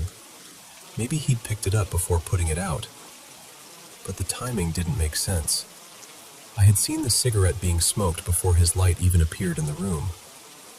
And that's the part that's always stayed with me. It felt like someone, or something, had been standing up there. Later on, I told my cousin Mila about it. She's only a few years older than me, and she went quiet straight away. Then she said she'd seen something strange there too. Her story happened when they were leaving the house one morning for the airport as well. Only their flight was later, so it was already getting light outside. As they were driving away, she happened to look up toward that same top balcony and saw a figure standing there. She said it raised its arm and gave this slow, deliberate wave. She told me the shape looked wrong somehow. Not clear enough to make out properly, but dark, still, and watching. What really stayed with her was the feeling. She said it felt like it was staring directly at her, like she could feel its eyes following the car as they pulled away. And then there's the last story, the one from my granddad, which somehow makes it all even stranger because he's the least nervous person in the family. He's never been scared of that house. In fact, he always says if anything is there, it should be afraid of him. One afternoon, everyone else had gone out, and he was home on his own, cutting the grass with one of those loud handheld mowers. If you've ever used one, you know they make such a racket that you can barely hear yourself think. He said that while he was mowing, he glanced up toward the same balcony and saw the curtain shift. Just slightly. And behind it, he saw what looked like a dark hand, like someone was pulling the fabric aside to peek out at him. He turned instinctively, really fast, and at that exact moment, the mower struck a stone and sent it flying past where his face had been a second earlier. If he hadn't turned when he did, it could have hit him straight on. He always said whatever spoke to him had warned him. My granddad does believe the house is haunted, in his own way, but he's never been bothered by it. He built that house himself. He bought the land, laid the foundations, and made it into a home. So he just shrugs and says that if there is something there, then it's the guest, not him. And honestly, the way he says it is so matter-of-fact that it almost makes you feel better. Almost.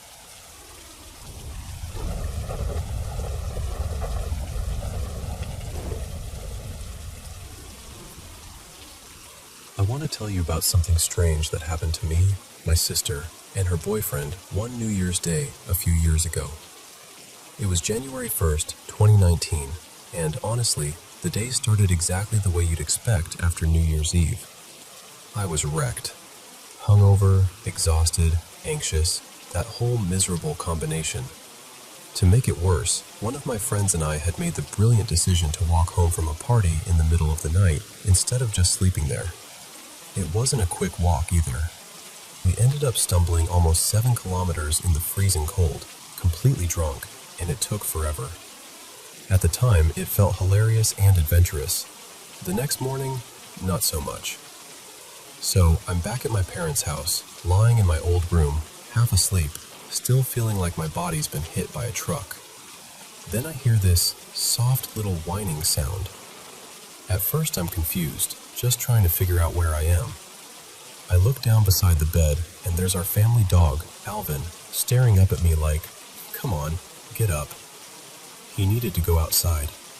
I'd forgotten my parents weren't home, and my sister was out too, so it was on me. I dragged myself out of bed, threw on some clothes, and took him out. And let me tell you, standing up fast when you're that hungover is brutal.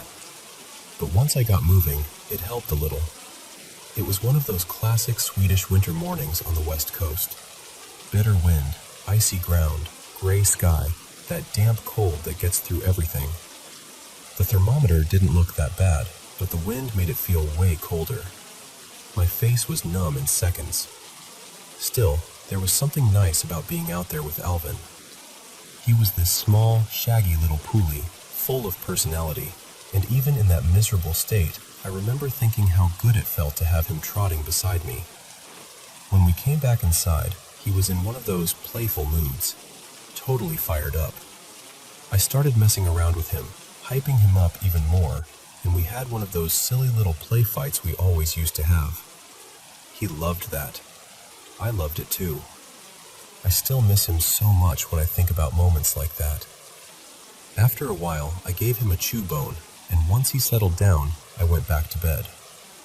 Now, the layout of the house matters here. My room was right near the hallway, and across from it, a little off to the side, was my old bedroom, the one my sister and her boyfriend were using at the time while they were between apartments. I fell asleep again and didn't wake up until around noon.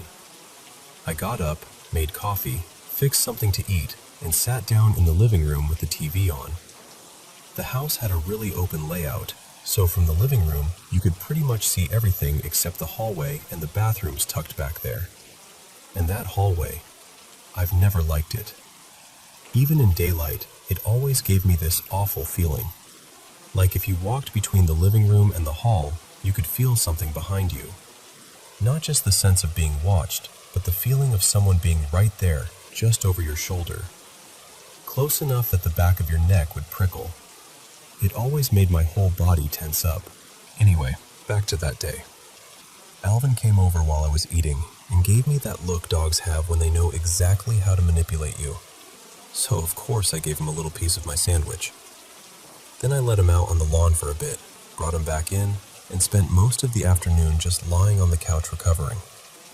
Later that evening, my sister and her boyfriend came home. It was already dark by then, which is completely normal in Sweden that time of year. In winter, it feels like the sun barely shows itself before disappearing again. The mood in the house was actually really nice. My sister and I fought constantly growing up. We could argue over absolutely anything. We knew exactly how to get under each other's skin. But around that time, things had started to soften between us. We were finally acting more like adults, and less like enemies pretending to be siblings. She was pregnant then, very early on, with their first child. She told us the news just a little before that, so she wasn't drinking. But her boyfriend and I each had a beer, and we all sat on the couch together with Alvin. He always wanted to be wherever everyone else was. If he wasn't up on the couch with us, he'd disappear against the black, shaggy rug because he was just as dark and scruffy as the carpet. You had to be careful not to step on him. We watched a movie, talked a bit, just had one of those quiet, cozy evenings that feel especially good after the chaos of a holiday. By around 10:30 or 11, we were all tired enough to call it a night. I remember feeling relieved, actually, because I always slept easier in that house when I knew other people were there. So we all brushed our teeth, said goodnight, and went to our rooms. I put on some random YouTube video like I used to do when I wanted background noise while falling asleep. I wasn't fully asleep yet when I heard it. Footsteps coming up the stairs to the front door. Then the sound of the front door opening, then closing again, then someone walking inside. Alvin exploded into barking and ran straight toward the hallway like he always did when someone came in. But then, suddenly, he stopped. And the silence after that, I still remember it. It was horrible. Thick. Heavy. The kind of silence where you can hear your own heartbeat and feel cold spreading through your whole body. I knew my parents were away. They were abroad and weren't due back for another couple of days. So right away I was confused and then scared. I could hear my sister and her boyfriend moving too. They'd heard it. But almost immediately I got this feeling, deep in my gut, that whatever had come in wasn't a person. I know how that sounds, but it was the exact same feeling I used to get in that hallway when I was younger. This dark, angry, overwhelming sense that I was not supposed to step out there. My whole body reacted at once. My throat tightened, my shoulders locked up, my stomach dropped. I could feel adrenaline just flooding through me. At the same time, I was thinking, What if it is a real person? What if someone's broken in? I couldn't just stay in my room and let my sister's boyfriend deal with that alone. And then I thought about Alvin. What if someone hurt him? That was enough. At the exact same moment, my sister's boyfriend and I opened our bedroom doors and looked out. We just stared at each other for a second, both of us with the same expression. And honestly, it would have been funny if it hadn't been so tense. Like something out of a cartoon. I checked Alvin first and saw that he was okay, just confused, standing there staring toward the hall.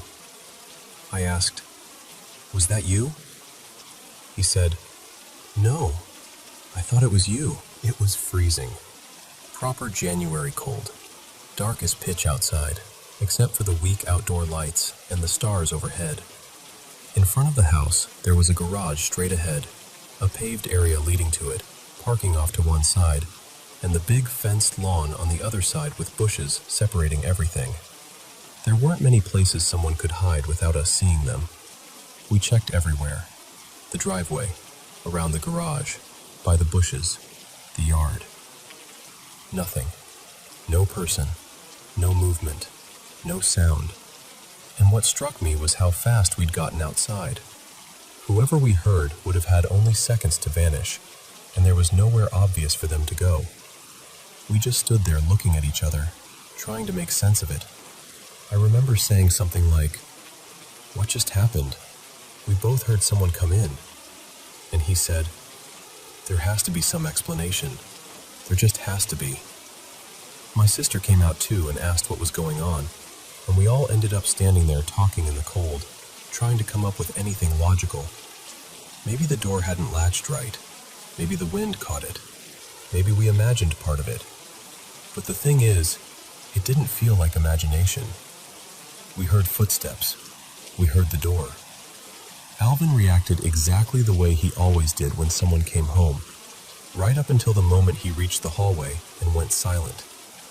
And this wasn't even the first time something like that had happened in that house. Later on, my parents told us they'd experienced the same thing more than once. One of them would be in the kitchen, hear someone come in through the front door, call out thinking the other had arrived home early, and get no answer. Alvin would run toward the hallway barking, then go quiet. And when they checked, nobody was there. I still don't have a clean explanation for it. If it had only happened once, I'd probably chalk it up to a mistake, bad acoustics, a loose door, something like that. But hearing that it had happened several times to different people in the house made it much harder to brush off. What's strange is that it seems to have stopped since my parents replaced the old front door with a newer one that locks automatically. I haven't heard any new stories about the footsteps in a long time, but that night stuck with me. Not just because it was creepy, but because all three of us heard it. It wasn't just a dream, and it wasn't just me being paranoid in that old hallway. To this day, when I think about that house, I still remember that feeling. The footsteps, Alvin barking, the silence right after. That part is what gets me the most.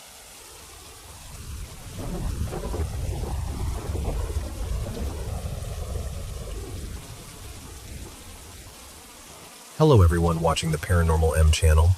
How's your day going? I'm really happy to be here doing what I love, sharing my paranormal experiences with you.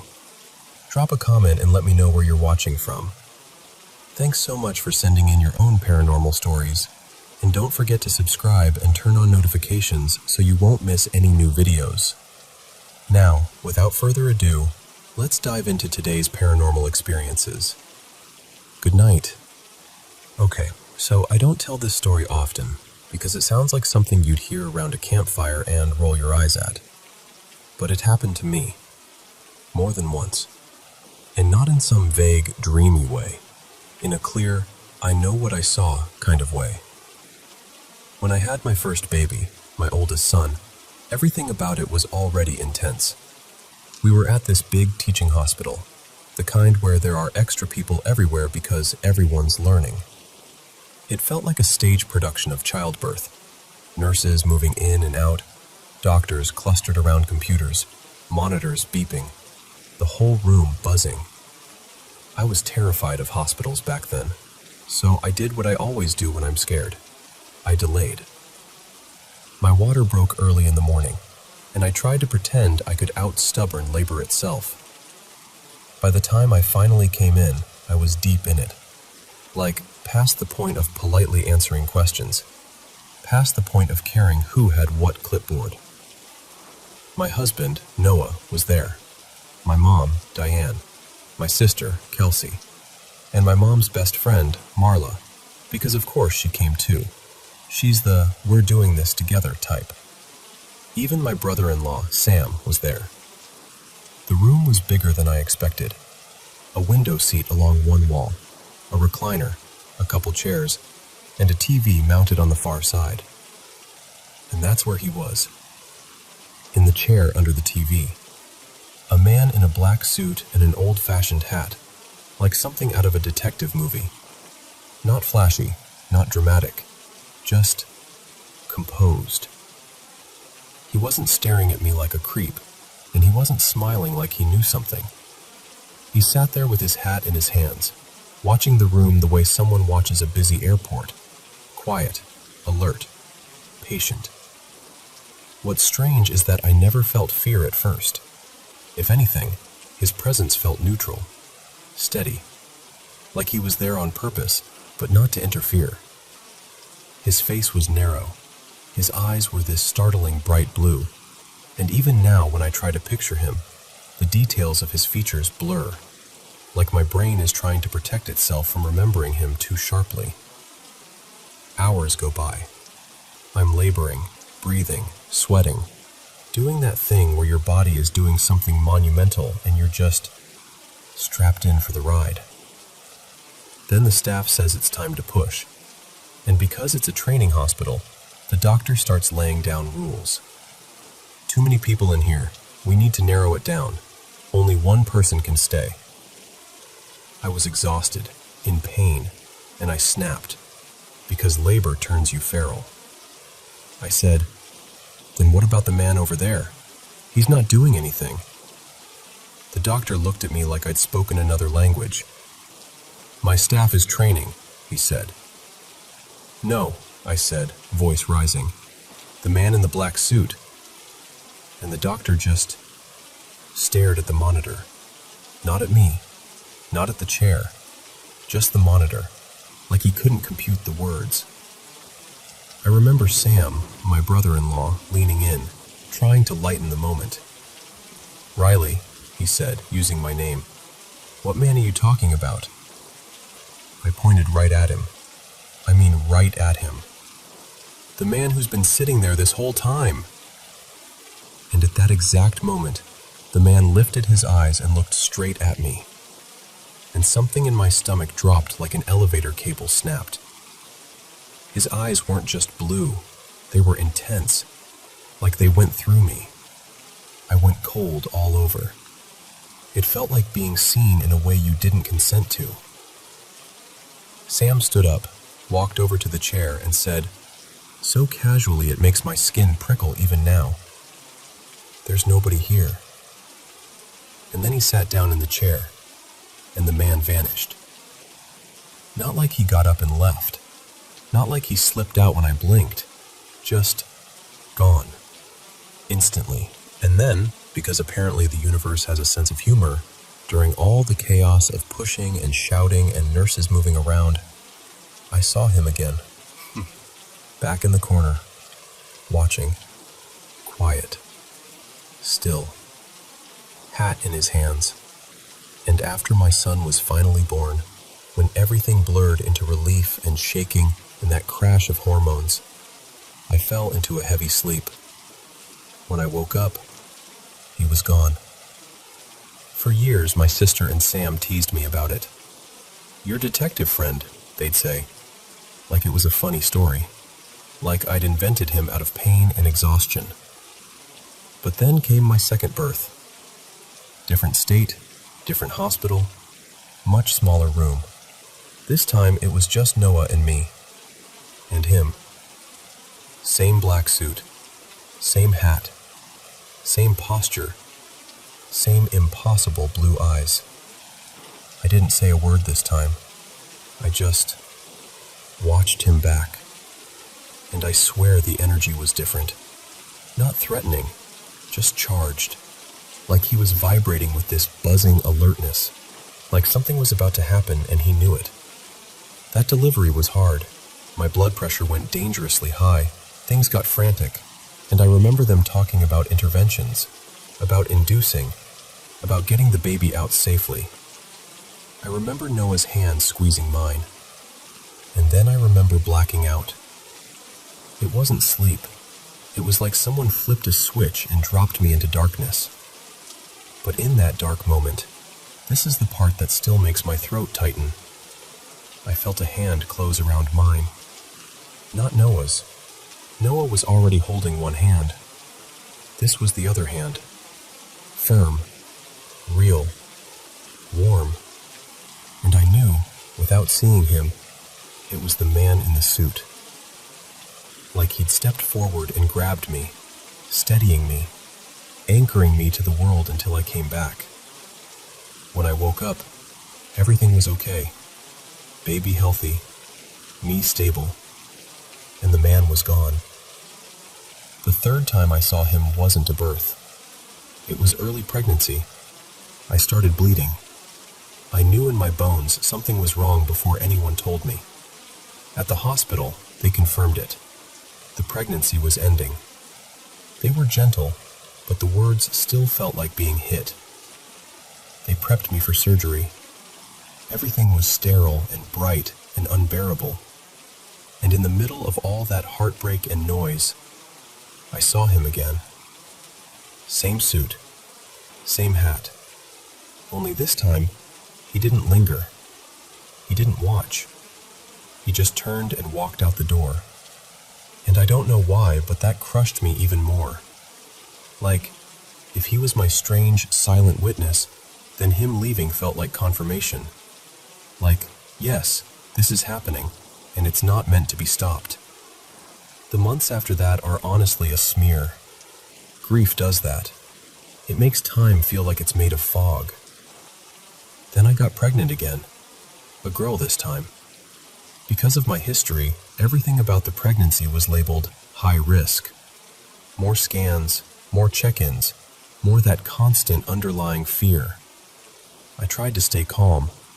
I tried to be practical. But I was carrying this old dread in my ribs the whole time. When it was time to deliver, I was braced for anything. And he came back. But this time, it wasn't buzzing or cold or sharp. It was warm. Like walking into a room where someone has been keeping the lights on for you. Noah, who had slowly, reluctantly started believing me over the years, leaned close and whispered, "Is he here?" And I whispered back, "Yeah." The man leaned against the wall like he belonged there, like he'd done this 100 times. Hat on this time, almost casual. And for the first time ever, I didn't feel fear when he looked in my direction. The delivery was smooth, almost peaceful considering everything. Afterward, my daughter lay in that clear plastic bassinet beside my bed, tiny and perfect and astonishingly calm. He stood right beside her like a guard, like a proud witness, like someone quietly saying, "You made it. She made it. This is okay." He looked down at her with those bright, piercing eyes, only now they didn't feel like knives. They felt like light. And then he was gone. Not just gone from the room, gone in the way you know something has ended, like a final page turning. I've tried to explain it 1,000 ways. I've asked my mom if we had some long-dead relative who dressed like that. I've dug through old photo boxes, looked at faces until my eyes blurred, hoping to find his. Everyone jokes. Everyone laughs. Everyone says exhaustion, stress, hormones, anything but what I know in my gut. And I'm not even claiming he was an angel. Honestly, if you told me to picture an angel, I wouldn't pick a man who looks like a vintage detective holding a fedora. But I never felt evil from him. not once. Mostly it felt like presence, witness, protection. Like he wasn't there to change anything, just to make sure I wasn't alone in the moments that split my life into before and after. So I'm left with the question I always circle back to. Has anyone else ever seen someone like that? Someone who shows up during the biggest moments, stands quietly in the corner, and somehow feels like they've always been part of the story.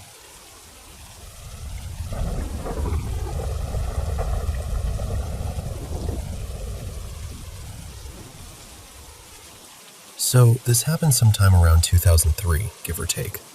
I was little, maybe 5, and my big sister, Maya, was around 10. It was that deep, quiet part of the night on Christmas Eve, right when it's technically almost Christmas morning, and the whole house feels like it's holding its breath. We lived in this modest, single-story place, nothing fancy, just a cozy home where you could stand in the hallway and see straight into the living room. And every year my mom would set the Christmas tree up just so, angled so the lights were visible from the bedroom hall. You know that look? That soft glow in the dark, the tiny twinkles reflecting off ornaments. It's honestly one of the most magical sights I remember from childhood. That night, I woke up out of nowhere, like wide awake instantly. I remember climbing out of bed and padding into the hallway because I was going to go to my parents' room. Their door was right across from mine. But I didn't make it. I stopped in the middle of the hallway, facing the living room. Because under the tree, there was someone. A man. Standing there in a big red suit, sort of hunched a little, placing toys under the branches like he'd done it 1,000 times. And I swear to you, I didn't feel scared. I felt stunned. Like my brain couldn't decide whether to breathe or blink. It was that kind of awe where you don't even move because you don't want to ruin it. He noticed me. He turned his head slowly, looked right at me, and he lifted one finger to his lips. This calm, gentle shh. And he smiled. Not creepy, not sharp, just warm. Like, it's okay, but you weren't supposed to see this. And immediately I felt embarrassed. Like I'd broken some secret rule. Like I'd messed up the whole thing and maybe, somehow, being caught would mean I didn't get my presents. So I spun around and ran back to my room as fast as my little legs could go, heart pounding, blankets still warm behind me. And then the part that still scrambles my brain happened. My sister Maya suddenly burst into my room like a firecracker. She grabbed my hand and was breathless, whisper shouting that she'd just seen Santa's sleigh outside her window. And I remember thinking, what? No, But there wasn't time to argue. She pulled me down the hall to her room, and we climbed up to look out the window together. And we saw something. Not like a perfect movie scene, more like a glimpse. A shape moving above the trees, and then this faint, impossible silhouette. A sleigh, and little flickers ahead of it that looked like tiny reindeer, like dark cutouts against the night, pulling upward. Just long enough for both of us to register it. And then it was gone. No sound, no lingering, just there, and then not. And what messes with me is, Maya remembers it too. To this day, if I bring it up, she doesn't laugh it off. She remembers the moment, the window, the feeling of urgency, the weird certainty of what we were looking at. We both remember it clearly, like it got branded into our brains. So then you start trying to solve it, right? You grow up and you go, okay, what could that have been? Some trick of light? A plane? A shared kid imagination moment? Maybe. But then there's the man under the tree. My dad still insists it wasn't him. And honestly, I believe him. The person I saw looked old, older than my dad would have been back then. My dad would have been in his early 30s, and this figure had that unmistakable grandfather presence. And my grandfathers were already gone before I was born, so it wasn't like someone familiar was playing a prank. Could it have been an intruder? So I'm left with this story I can't neatly file away. I don't know what it was, but I know what it felt like. The glow of the tree, the hush of the hallway, the strange kindness of that gesture, and the two of us, side by side at the window, watching something impossible rise into the dark and disappear. And I'll be honest, I still wonder. If you've ever had something like that happen, something you and someone else both remember, but you can't explain, I'd genuinely love to hear it. And if you've got a theory that doesn't feel forced, I'm open. Because I've been carrying that Christmas night around for a long time.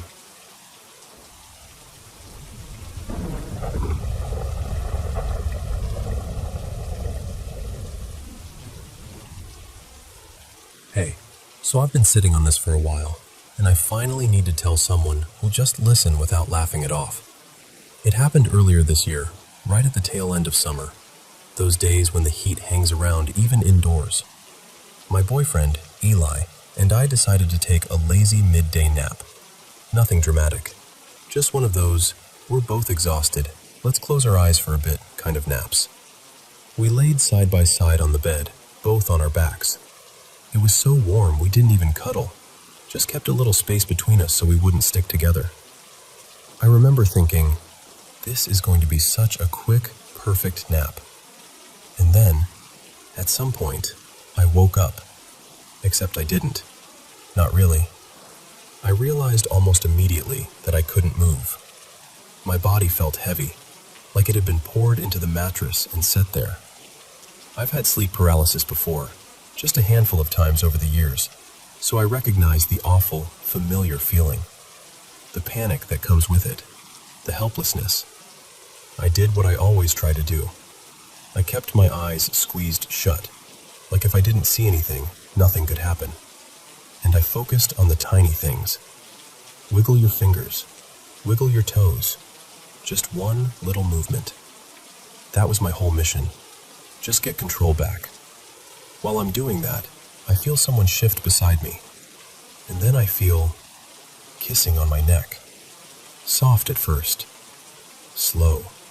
Like someone was being gentle on purpose. My first thought was, oh, Eli woke up.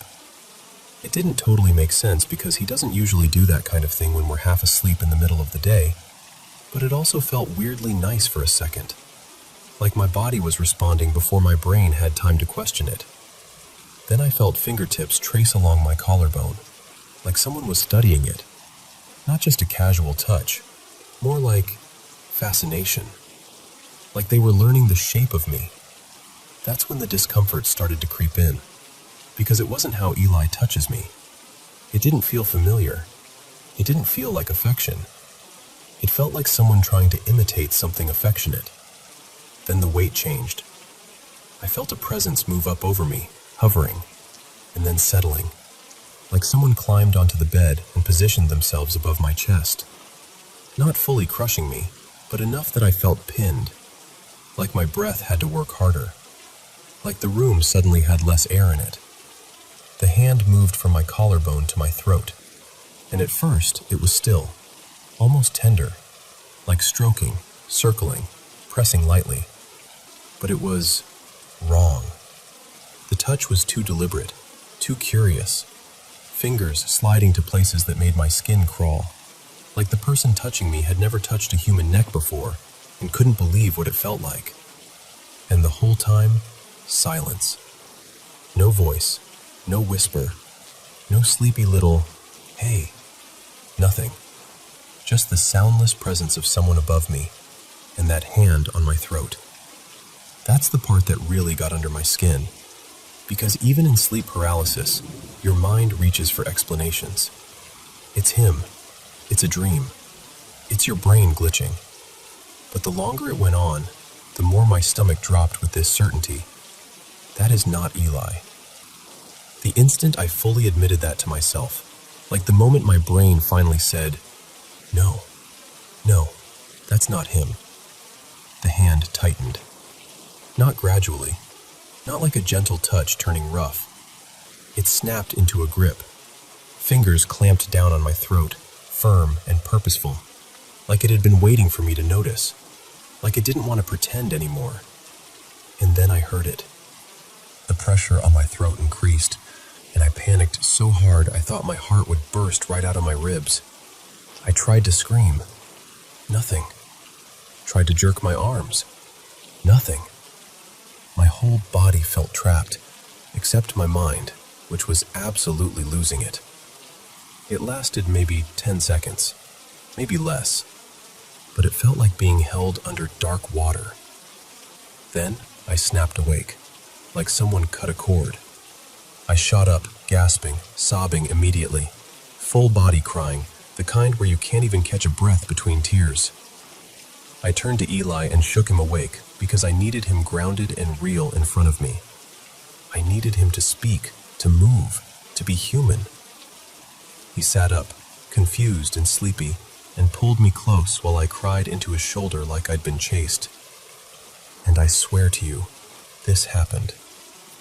I know how it sounds. I know people will have opinions about what it really was. But I'm telling you as honestly as I can, it felt like something tried to wear my boyfriend's presence for a moment, and the second I recognized the lie, it got hostile. That's why it stuck with me. Because I've had sleep paralysis before, and it was terrifying, but this was different. This felt personal. It felt like something noticed me noticing it, and I've been trying to make sense of that ever since.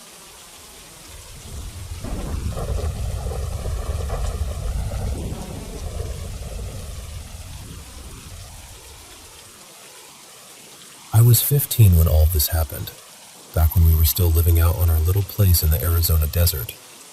Not the pretty postcard kind of desert either. I mean the real stuff. Sun that feels personal. Wind that drags grit across your skin. And nights so quiet you can hear your own thoughts arguing with you. Even now, years later, I still catch myself thinking about it at random times. Like I'll be doing something normal, washing a dish or driving somewhere, and suddenly my stomach drops because I remember that week. That stretch of days where the desert stopped feeling empty and started feeling occupied. So we had a small spread outside town. Goats, a few stubborn rows of drought-tough crops, and enough distance from neighbors that it felt like we lived on the edge of the world. The closest town was nearly an hour away, and honestly, we liked it that way. The first sign something was wrong wasn't a sound or a shadow. It was the dogs.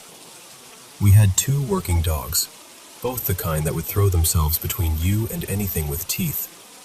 They barked at everything. Javelina, bobcats, owls, even a tumbleweed if it hit the fence wrong. But one night, they didn't bark. They wouldn't even step off the porch. They just pressed themselves against the back door and made this low, broken whining sound, like they were trying not to be heard. Tails tucked, ears pinned, staring into the dark beyond our fence line like something out there had them pinned in place. I remember whispering, "What is it?" like they could answer me. My older brother, Caleb, grabbed a flashlight and told me to come help check the pens.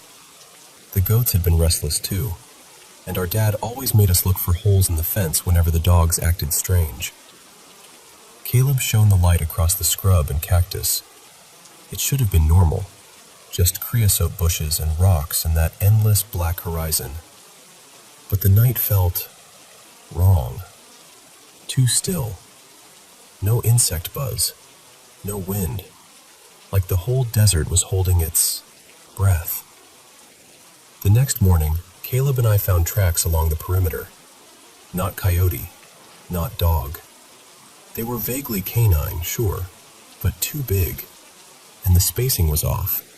Like whatever made them couldn't decide how it wanted to move. There were stretches where it looked almost upright, like a person trying to imitate an animal and doing a bad job of it. We called our dad over, my dad, Ronan, and he studied them longer than I wanted him to. He told us not to mention it to our mom because her blood pressure had been acting up and she doesn't need one more thing to worry about. But his face said plenty. That afternoon is when things stopped being subtle. We were out by the back field, trying to fix an irrigation valve that had cracked. The sun was brutal, and the air smelled like hot metal and dry dirt. Caleb was crouched by the line. Dad was tightening something with a wrench, and I was mostly standing there trying not to fry. And then we heard it. A voice calling from the edge of the salt cedar line. It sounded exactly like my mom. "Sweetheart, you boys out there?" Caleb answered without thinking. "Yeah, Mom, we're right here." The voice came again, closer than it should have been, like it had moved 20 feet in a blink. Okay, I'm coming." Dad straightened up so fast he almost dropped the wrench. He stared at the bushes, eyes narrowed like he was trying to force the heat haze into something solid. He walked toward the salt cedars. "What do you need, babe?" Silence. Just that awful, dry quiet again. He turned back to me and pointed at my pocket. "Call your mother." My hands were shaking so hard I fumbled my phone twice. When she finally picked up, she sounded irritated, like I'd interrupted her on purpose. "What is it?" she asked. "I'm in the kitchen." I swallowed. "Mom, did you just call for us? From outside?" There was this pause, just long enough to make my heart stutter. Then she said, flat and certain, "No, I haven't gone outside. I've been cooking all morning. You must have heard the wind." But there hadn't been any wind. When I hung up, Caleb and Dad were watching me like they already knew the answer and just needed me to confirm it out loud. "She's in the kitchen," I said. "She didn't call us." Caleb's face went pale. "Then what did we hear?" Dad didn't try to explain it. He just said, "We're done for today," and started walking back toward the house like he could outpace whatever had just happened.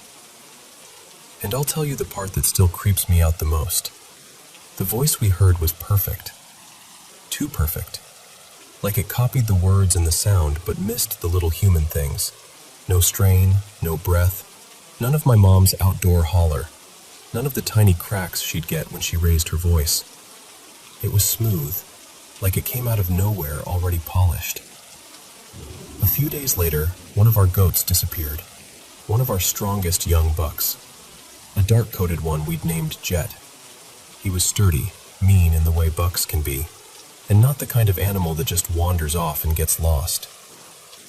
Caleb and I volunteered to go find him.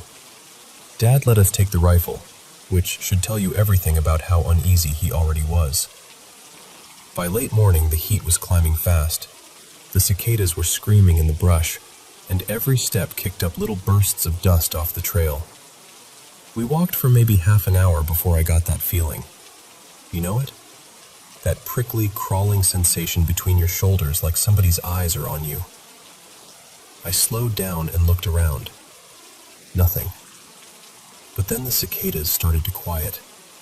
Not all at once, just like someone was turning a dial down. Caleb noticed too. He looked back at me. "Stay close," he said, like he was trying to sound casual and failing. Then we heard flies. This thick, ugly buzzing off the trail near a cluster of rocks. We stepped off the path and rounded a boulder. And there he was. Jet. Dead. Not just dead. Ruined. His belly was opened, and what was inside him had been placed around him in a loose, messy ring. Not neat like a person doing something careful, but not random either. Like something trying to make a shape out of instinct, or imitation, or habit. I gagged so hard my eyes watered. Caleb put a hand on my back and whispered, "Oh my God," like he couldn't say anything else. I remember choking out, "What does that?" He tried to force logic into it. Some drifter, maybe? But even as he said it, his eyes were darting through the brush like he didn't believe his own words. That's when the coyote sound started. Yips at first, far away, then closer, then coming from everywhere. Not like a pack moving in, more like the sound itself was circling us, bouncing around the rocks and brush so we couldn't tell where it was coming from. Caleb grabbed my arm. "We're leaving. Now." We ran back down the trail, boots pounding, throat dry, heart smashing against my ribs. And the whole time, those coyote cries followed us, layered and wrong, like someone playing them too loud and too close. We passed between two boulders that sat like gates on either side of the trail, and something in me made me look back. I wish I hadn't. There was a figure on one of the rocks, long dark hair spilled out beneath it, and it looked, at a glance, like a woman. But the longer my eyes were on it, the more my brain started rejecting it. The proportions weren't quite right. The stillness wasn't human, and when it opened its mouth, that sound, that same coyote chorus, but too strong, too controlled, too wrong, came pouring out like it was using the noise as a weapon, like it was meant to confuse us, turn us around, separate us. Then it moved. It dropped off the rock and shifted in this horrible, fluid way, like it was folding itself, rearranging how it walked. One moment it looked upright. The next it was running on all fours like it had always belonged there. And it was fast. Not normal fast, not animal fast, impossible fast.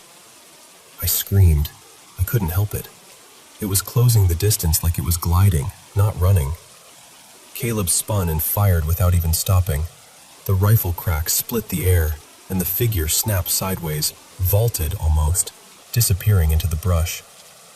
But it didn't crash through the bushes like anything real would. It didn't make sense. It turned back once and shrieked again, that awful sound, and then it was gone. Caleb was breathing like he'd been underwater. "I hit it," he kept saying, half disbelief, half panic. "I hit it." I looked down and saw droplets on the dirt. Blood. But even that looked wrong. Reddish when the light caught it one way, almost black when I shifted my head. We didn't stop to follow it. We didn't stop to think. We ran until we saw the shape of our house in the distance, and even then, I didn't feel safe until the door was shut behind us. When we told our parents, my mom went strangely quiet and walked back into the kitchen like she needed something to do with her hands. Dad sat at the table and stared at nothing for a long time. He didn't argue. He didn't call us dramatic. He didn't tell us we imagined it. He just looked tired, like this was something he'd been afraid might happen someday, and now it had. A few months later, we sold the goats and left that place behind. No big speeches, no long goodbyes, just packed up and went like the desert had finally asked us a question we didn't want to answer. And we never went back. My parents wouldn't talk about it after that, not once. If Caleb or I brought it up, Dad would shut it down immediately, like speaking about it might invite it into the room. But I still think about it. About the dogs frozen in fear. About my mother's voice coming from the bushes. About that figure wearing something that wasn't just clothing. And sometimes, this is the part I almost hate admitting, sometimes I wonder if it was even chasing us that day, or if it was just making sure we understood we'd been noticed.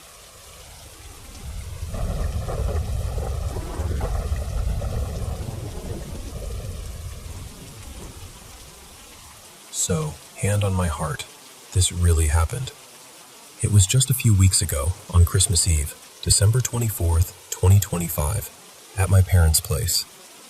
I'm changing names here, partly for privacy, and partly because it still feels surreal to say out loud. My older brother was there with his wife, let's call her Marina, and my mom had this sweet idea of blending the families for dinner. So she invited Marina's mom, Elaine, and Marina's younger sister, Sophie, to join us at the table. My mom can be adorably formal. Like when she hosts, she hosts. She decided to do place cards, little handwritten name cards set right on the plates like we were at some fancy holiday banquet. She even planned the seating so Elaine and Sophie would be side by side, because she thought it'd be comforting for them to have each other right there. Everything was calm, cozy even. The house smelled like roasted garlic and cinnamon. You know that warm, twinkly kind of Christmas Eve feeling where the night feels soft around the edges? And then it got weird. Later, my mom told us that when she wrote Sophie's card, she has no idea why. Her hand just didn't write Sophie. She wrote Lily. Just like that. Like it was the most natural thing in the world. She set the card down, kept going, and didn't notice anything was off. So we all sit down, plates clinking, chairs scooting, everyone doing that polite little shuffle of, "Oh, I'm here. Where are you? Are we switching?" And Elaine looks at the place setting next to her. She sees the card that says Lily, and she just breaks. Not like a dramatic, attention-grabbing thing, like real, instant, involuntary grief. Her face crumpled, and she started sobbing right there at the table. And for a second, nobody even moved, because we didn't understand what we were seeing. We thought maybe she was overwhelmed, or something about the holiday hit her suddenly. Something like that. My mom rushed over, totally alarmed, asking, "What happened? What did I do? Are you okay?"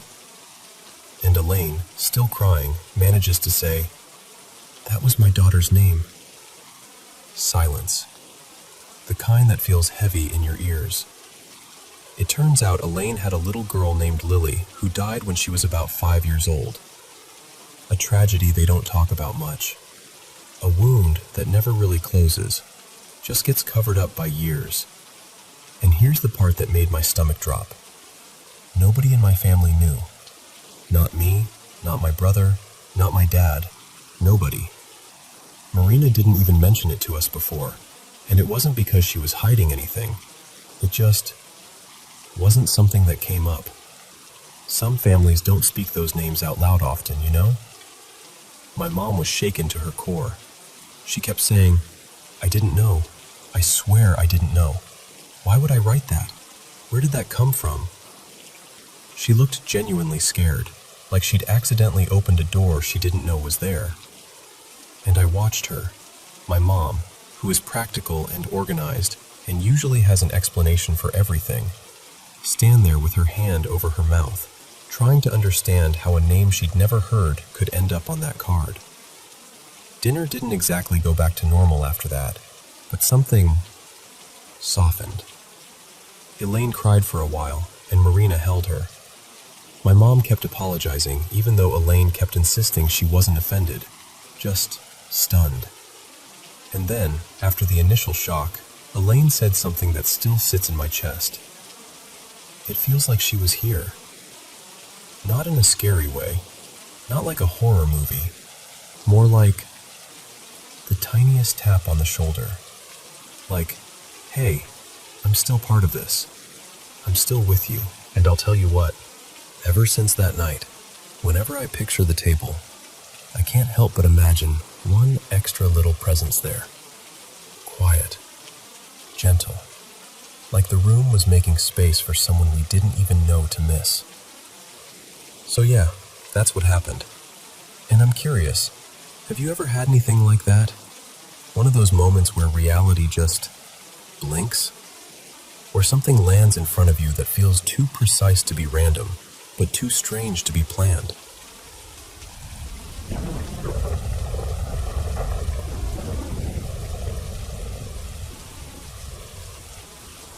Okay, so I've never really known how to explain this without sounding a little weird, but I'll just tell you the way it's always felt to me. Like something's been stitched into my life for as long as I can remember. It actually started with my mom, Marisol. She used to casually mention seeing shadows in the corners of rooms, like a person-shaped darkness that didn't belong to anybody. And for years, she didn't even think of it as scary, more like a thing that happened. It wasn't until someone got in her head and said, "What if it's something evil?" that she suddenly got spooked. She told me she stood in the kitchen one night, feeling ridiculous but determined, and said out loud, "You're not welcome here. Leave." And after that, it stopped. just like that. Then she had me, and not long after, she started noticing the shadows again, except this time, always near me. She didn't tell me right away, not when I was little, but she said she'd see that same shape linger in doorways behind me, or glide past the hall mirror when I'd walk by. She did the whole leave thing again, and for a long time, it was quiet. Fast forward to when I'm older, maybe 8 or 9 years ago now, and I start noticing it myself. Not every day, not even every week, just enough to make you pause. You know when you think you see someone in your peripheral vision, and you turn and there's absolutely nothing there?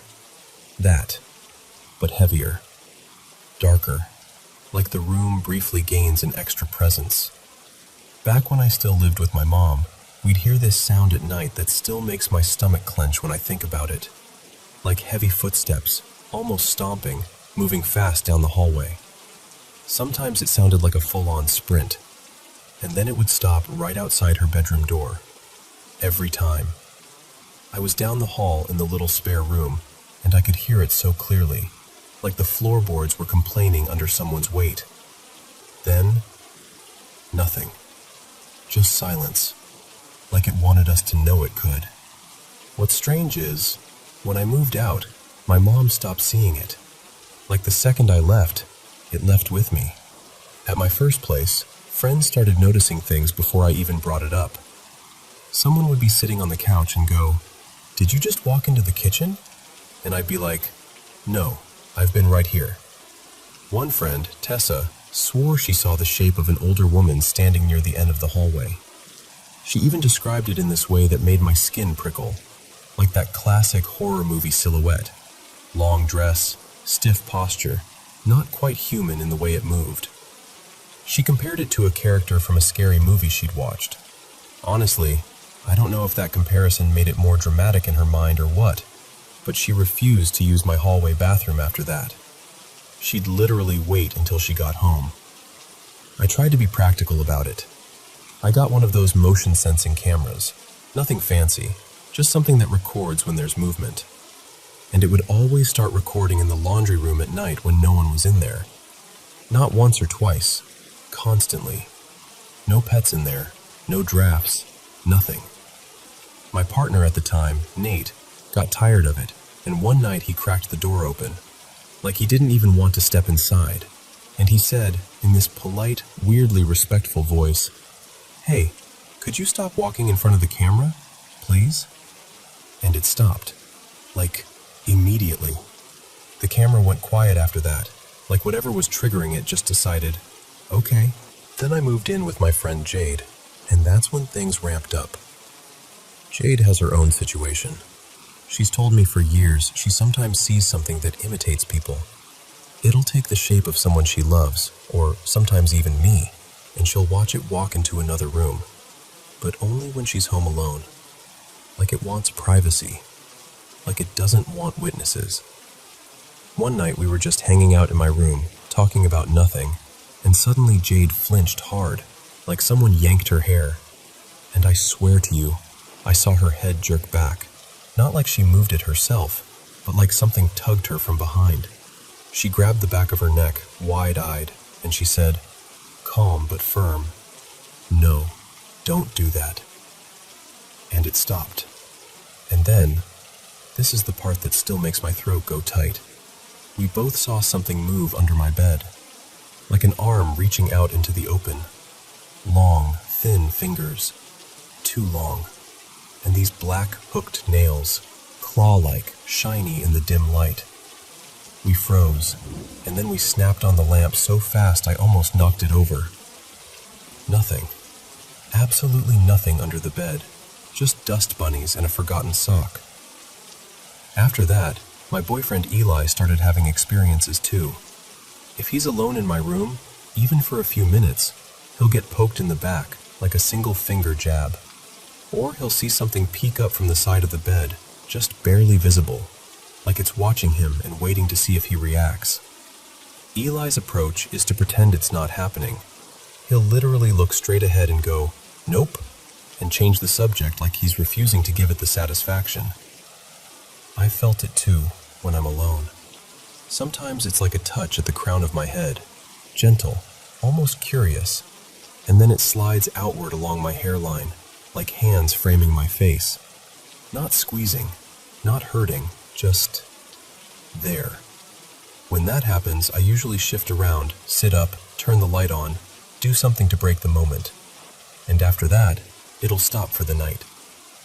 Jade has told me she's heard my door handle jiggle when I'm not home, like someone trying to get in. And the cats, this is the weird part. The cats will stick their paws under the door like they're playing with someone on the other side.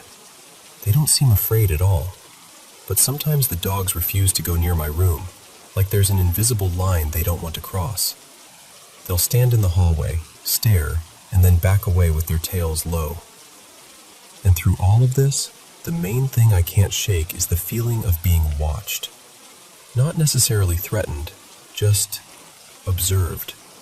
Like I'm sharing space with something that's been paying attention for a long time. Here's the part that makes people look at me like I've lost it. Lately, I've started talking out loud to the room. Not full conversations, more like announcements. If I'm leaving for the weekend, I'll say, "Okay, I'm heading out. Be good." If I'm going to work, I'll say, "Bye, see you later." And sometimes when I walk in, I'll jokingly say, "Boo," like I'm trying to keep it light. And for me, it doesn't feel oppressive. It doesn't feel like my space is unsafe. But anyone else who goes into my room eventually says it feels heavy, like the air gets thicker, like they can't fully breathe until they step back into the hallway. I also have a sleep recording, one of those apps that records if you talk in your sleep. And there's this moment where something clearly says my name. It's not me. You can hear me breathing right after, like I'm still asleep. That clip still gives me chills because it's so casual, like someone said it just to see if I'd respond. And honestly, the strangest part is that I'm the calm one. I'm the one who can live with it. And that makes Jade nervous because she's like, "How are you not terrified?" And I don't have a good answer. It's just familiar. Like it's been circling my life for so long that my body has learned how to carry it. So yeah, that's my story. Something followed my mom, then found me, and it's been trailing behind me through different homes like it's stubborn, or attached, or maybe just interested. I don't know what it is. I don't even know what I believe it is. I only know what I've seen, and what I've felt, and the way it never seems to fully leave.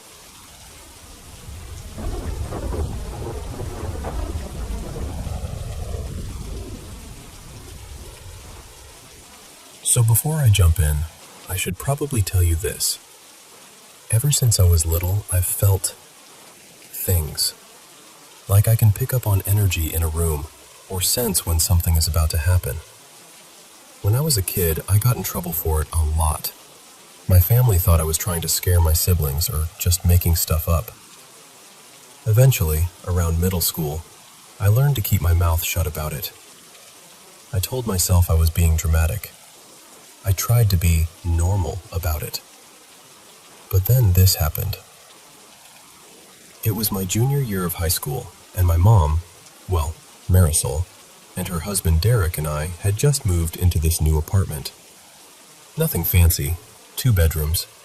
We had 2 dogs, their dog, Nala, and my dog, Biscuit. Biscuit was glued to me, always. My room was kind of tucked away behind the living room, like its own little corner. When you walked in, straight ahead was Biscuit's crate. My bed was along the far wall to the right of that.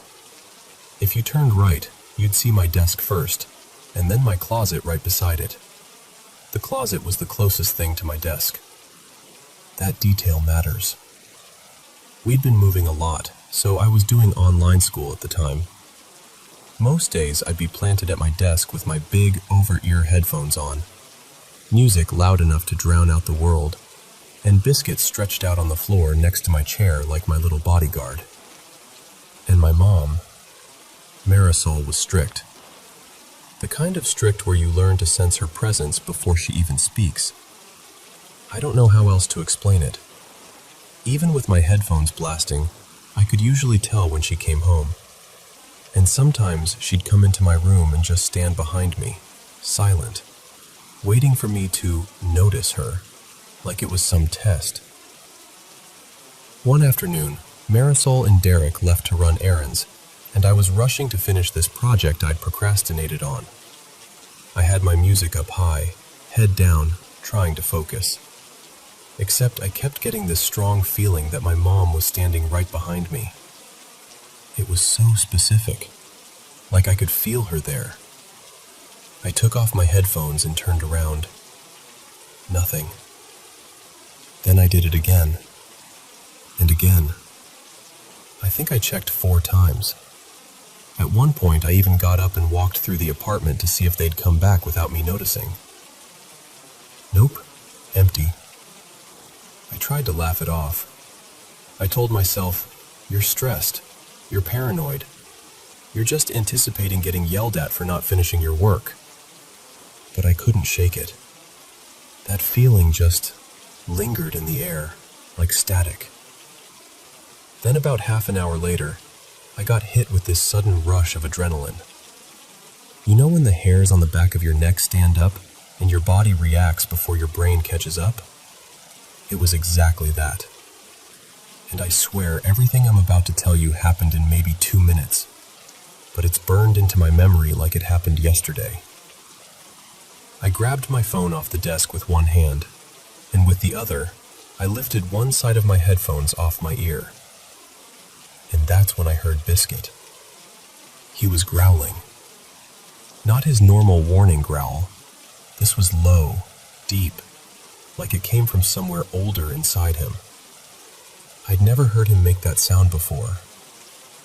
I spun around, half standing up, and there he was behind my chair, stiff as a statue, staring straight into the open closet.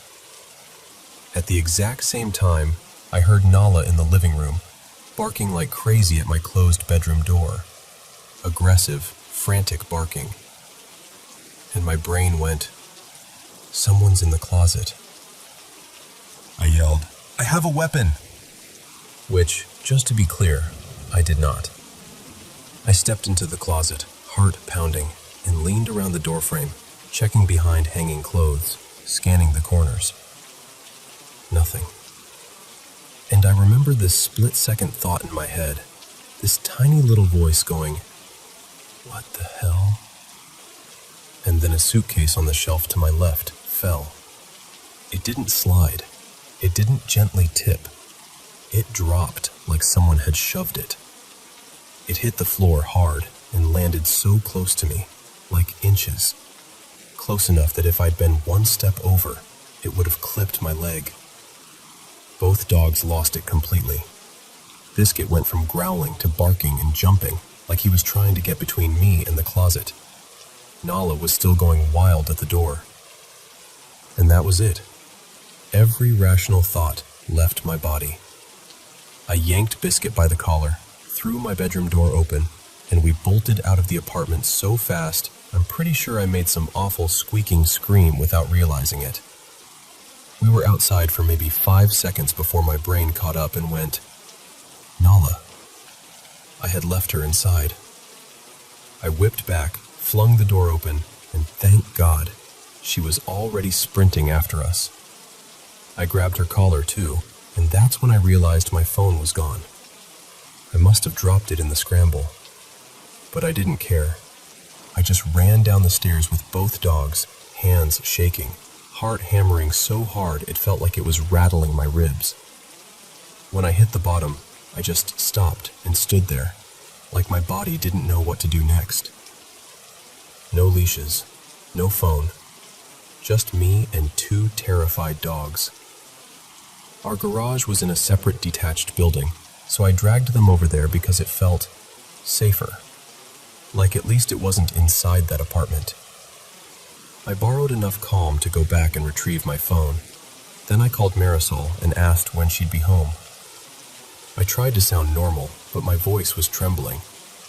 And then I just waited in the garage with the dogs pressed against me, like we were hiding from a storm. When Marisol finally got home, She went into my room to check everything. She didn't believe me. She shrugged it off and said it was a coincidence, that maybe the suitcase just fell because it wasn't balanced right, and told me to drop it. But I couldn't. For weeks after that, I couldn't stand having my headphones on. I hated not being able to hear what was happening around me. I'd flinch at little sounds. I'd stare at that closet like it had teeth. And the thing is, nothing like that ever happened again in that room. No more flying objects. No more intense moments like that. But I still think about it because I'm usually the first person to look for a logical explanation. I want things to make sense. Except that suitcase was laid flat, and it wasn't even wider than the shelf it was on. There was no way my movement caused it to fall. I wasn't even touching the shelf. And Biscuit? I've never seen him react like that to anyone. Not once. Not before. Not after. So yeah, I don't know what was in that closet.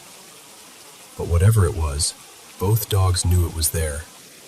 And for 2 minutes, so did I.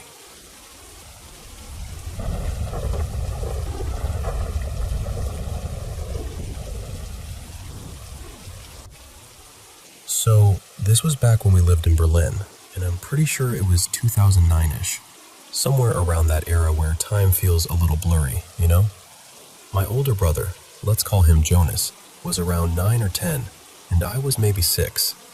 We had this little tradition where we'd do sleepovers even though we lived in the same apartment. Like, very serious business. One of us would drag a blanket or a pillow, or, if we were feeling ambitious, an entire mattress, and we'd camp out in the other one's room like we were on some kind of important mission. That night, it was my turn to bring the mattress. I hauled it into Jonas's room and shoved it right up beside his bed so we were basically shoulder to shoulder. We stayed up doing all the usual kid sleepover stuff, telling dumb jokes, making up creepy stories that weren't even that creepy, and playing games on this old handheld console until our eyes started doing that slow, heavy blink. And then, in the middle of the night, honestly it had to be somewhere between 1 and 3 in the morning, I woke up and looked out into the hallway. Our hallway wasn't really a hallway. It was more like this wide open space that connected everything, like the apartment's little center stage. From Jonas's doorway, you could see toward the kitchen area, and that's exactly where my eyes landed. And there, just standing there like it was the most normal thing in the world, was a woman. She had light hair, and she was wearing this deep red dress, like a formal dress, something you'd see at a fancy event. What really stuck out was that it shimmered a little, like it had sequins or glitter woven into it. Not bright and flashing, just subtly sparkly, like it was catching light that shouldn't have been there. I remember just staring, very quietly, like my brain was trying to decide if I was still dreaming. So I leaned over toward Jonas and whispered, "Hey, are you seeing that?" And he kind of propped himself up, squinted into the hallway, stared for a few seconds, way too calmly for a kid, and then he just goes, "Yeah, I see it." We both lay there watching. A moment later, a man stepped out from the kitchen area. He looked like he was dressed up too, dark suit, neat and formal, like he belonged at some elegant party.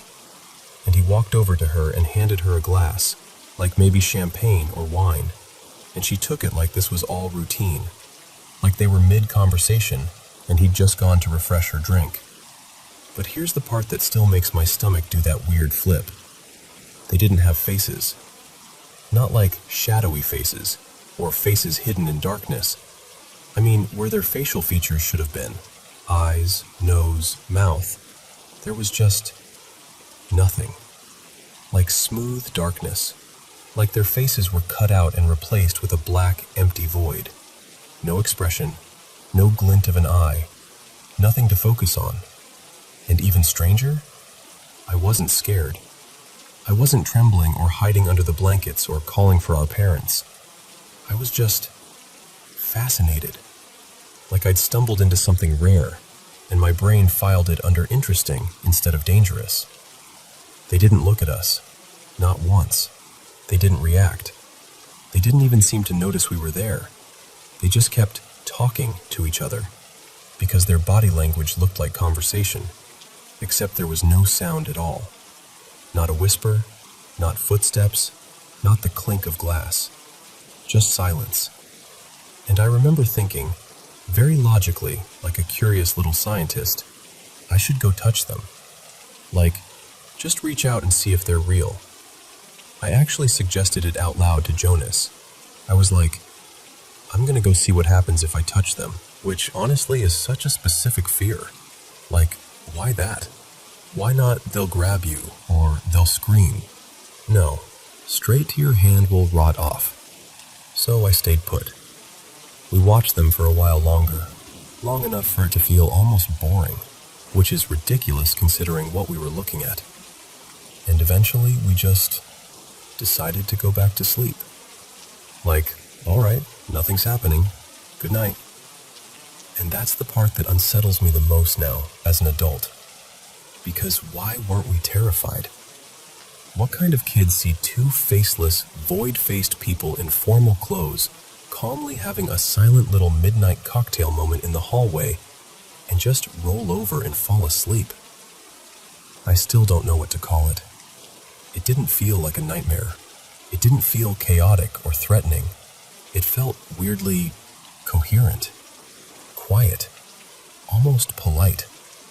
Like we accidentally witnessed something we weren't invited to, but also weren't in danger from. And I've wondered ever since, has anyone else ever seen something like that?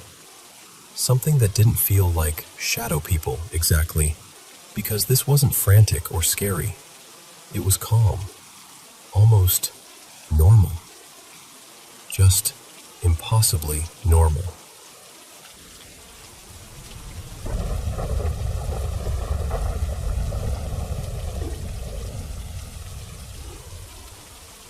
So yesterday at work, I'm doing my usual thing, standing at the computer, knocking out tasks, half in autopilot. A customer I'd been helping, this woman named Marissa, makes small talk while I'm finishing up. Super friendly, calm energy. At some point she goes, really casually, "Can I ask you something kind of weird?" And I'm like, "Sure." She asks if I've ever had anything paranormal happen to me. And honestly, not really. I tell her, no, nothing personal. But I also add that I'm not one of those people who immediately shuts it down. Like, I've watched the shows, listened to the podcasts, read the stories. I'm interested in it. I just haven't had my own moment. She gets really still for a second, like she's deciding whether she should say what she's about to say. Then she leans in a little and goes, "I'm not trying to scare you. I feel like I should tell you something." Already my stomach drops a little. She gestures toward this big mirror we have at the job, one of those oversized ones where you can see half the room behind you. And she says that for a split second, in the mirror, she saw something standing right behind me while I was facing the computer.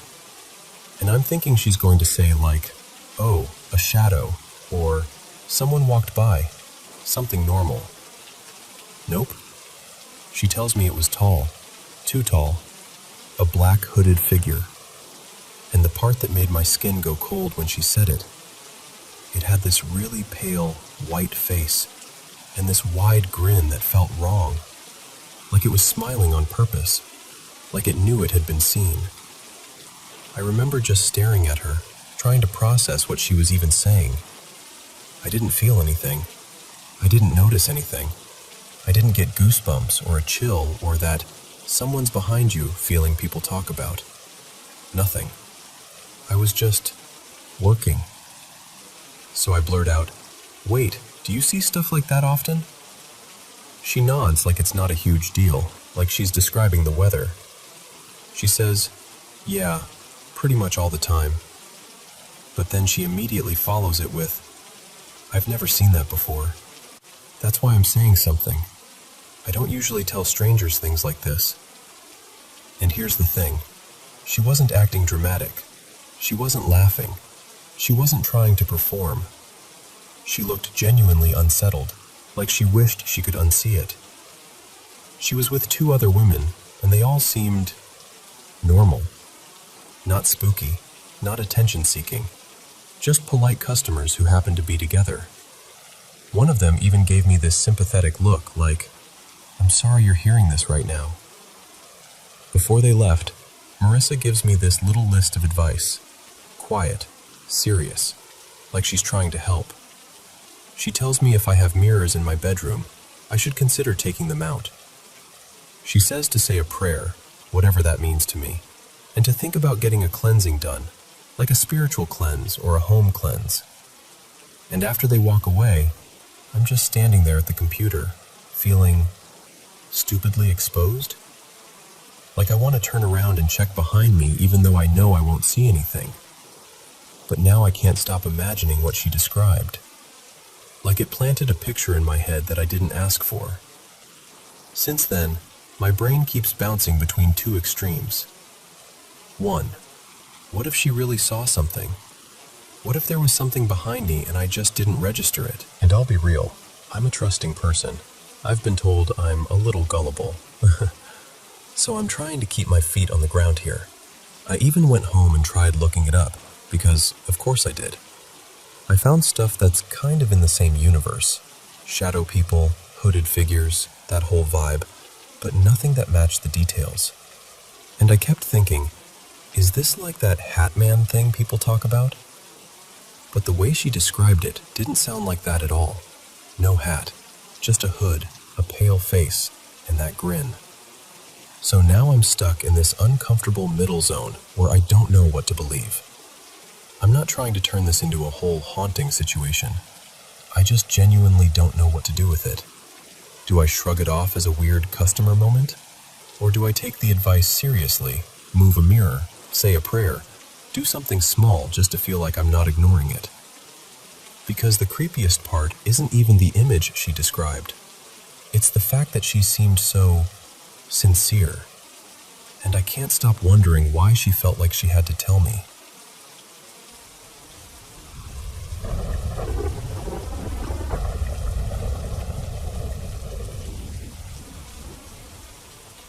So, I've been doing a bit of digging on my own, trying to make sense of what's been happening, and I ended up stumbling across this old post from a few years back that felt way too familiar.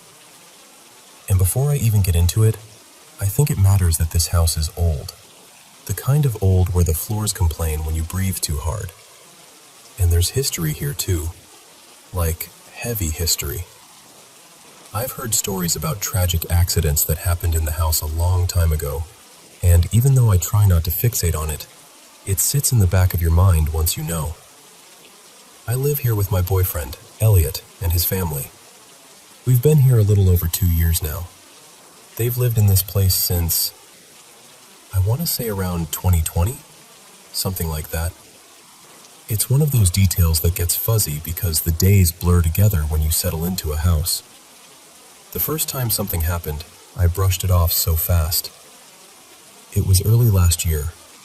I was downstairs and I swear I saw Elliot's sister Talia come out of her room and head toward the staircase like she was going down. It was just a quick glimpse.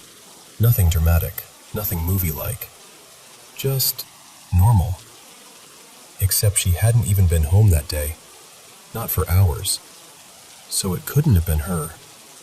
Still, you know how it is. Your brain tries to be helpful. Maybe it was a shadow. Maybe it was my eyes playing tricks. Maybe I just assumed. So I filed it away and tried not to be weird about it.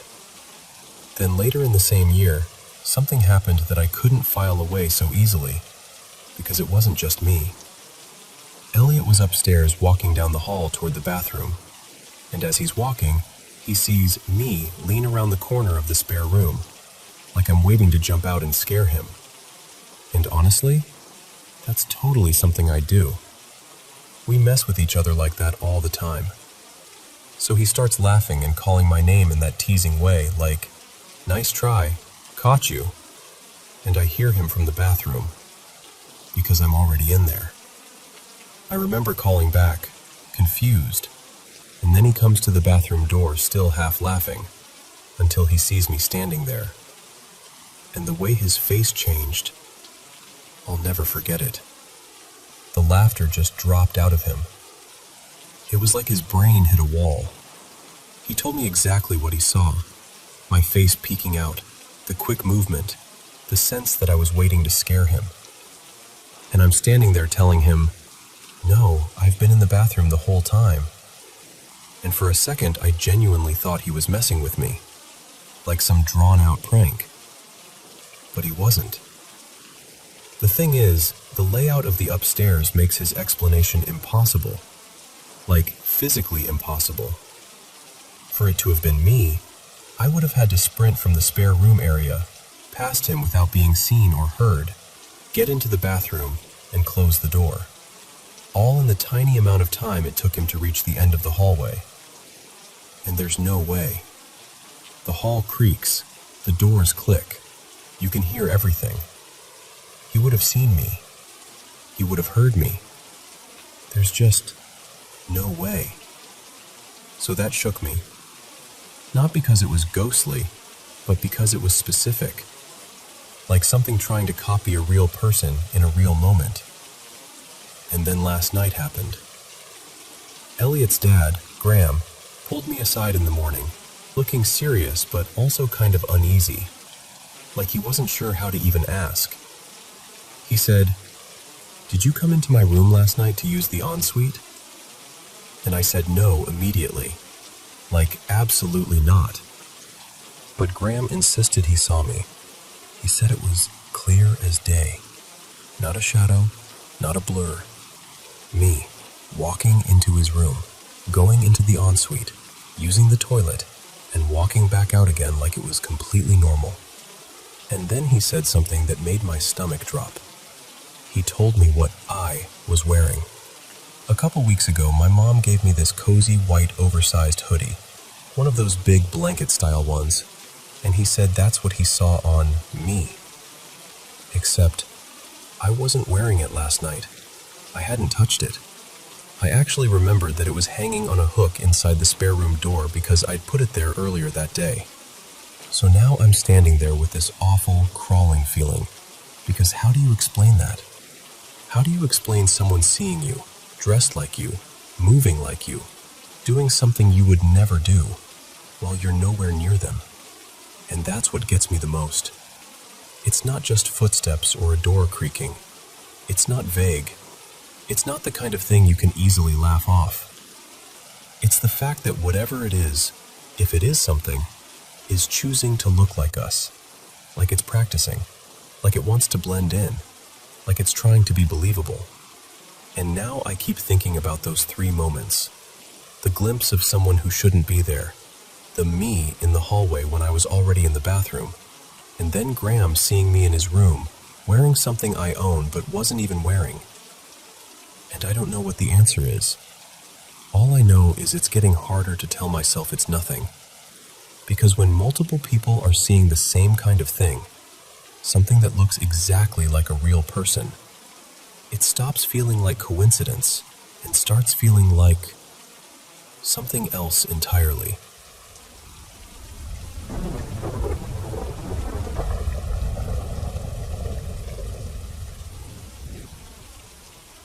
Hey, so let me tell you something that still gives me that weird little chill when I think about it. This happened back in 2020, around the height of the pandemic, when everything felt quieter than it should have been. I'm originally from Caracas, but at the time I was staying with my family in the mountains, at my grandparents' place in the state of Mérida. I was there with my mom, Mariela, and a bunch of relatives who all kind of moved through the house like we were sharing one long, anxious breath together. My grandparents' house had this higher spot, almost like a rooftop lookout, where you could actually catch enough signal to get online. So late at night, when everyone was asleep and the house felt too still, I'd sneak up there with my phone. There was also this small little room up top, like a mini house within the house, that used to belong to my Uncle Rafa, who passed away years ago in an accident. Nobody really used it anymore. It always smelled faintly of dust and old wood, and it had this feeling like time had gotten stuck in the corners. One night, really late, like around 2:40 in the morning, I was up there alone. The air was cold in that thin mountain way, and the moon was bright enough that everything looked silver at the edges. I had my headphones in, watching random videos, scrolling, trying not to think too much. And then, bang! Something hit the roof. Not like a little twig falling. This was heavy, sharp, loud enough that my whole body tensed up before my brain even caught up. I froze, staring at my phone like it could explain what I just heard. Then came the second part. Footsteps. The roof was those big metal sheets, tin, zinc, whatever you want to call it, and the sound traveled. I could hear it clearly. Slow, deliberate steps moving across the roof above me. I remember whispering to myself, okay, it's probably just a bird. It's always a bird. But then it happened again. Soft tapping. Not stomping, not scratching. Tapping. Like someone politely knocking. And listen, I know how this sounds, but it didn't feel random. It felt intentional. Now, I'm not proud of what I did next, but I also kind of am. I grabbed this old stick leaning in the corner, like a broom handle that had survived 3 generations, and I slammed it hard against the ceiling and said, loud enough for whatever it was to hear, "Hey, don't start with me tonight." And then I laughed, this ridiculous villain laugh, like I was auditioning for a low-budget horror movie. I think I was trying to convince myself I wasn't scared. After that, I stepped outside and looked up, and I saw it. A big black bird, huge, bigger than I expected, perched on the edge of the roof. It looked like one of those buzzards people call zamuro back home. Dark body, heavy presence, just watching me like it had been there longer than I had. I actually said out loud, "What is that?" And then, this is the part that surprises even me, I didn't run. I just turned away slowly and walked back inside like I was the one in control. In my head, I kept thinking, don't show fear. Don't show fear. Just act normal. Because here's the thing. Weird stuff had happened up there before.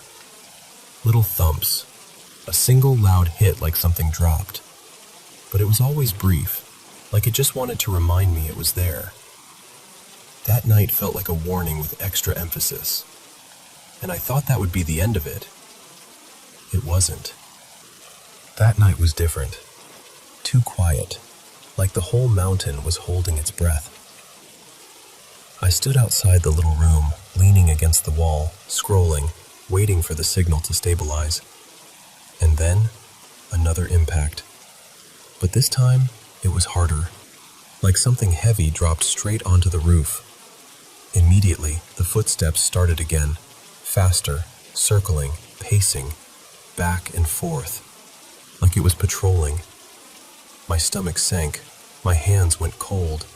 I could feel my skin tighten the way it does when fear hits you before your mind can make a plan. And I remember telling myself, almost like an order, don't even think about running. So I stayed. I just stood there, trying to breathe normally, pretending I wasn't a person alone in the dark under a roof that suddenly had company. The steps moved, slower now, more focused, like whatever was up there had made a decision.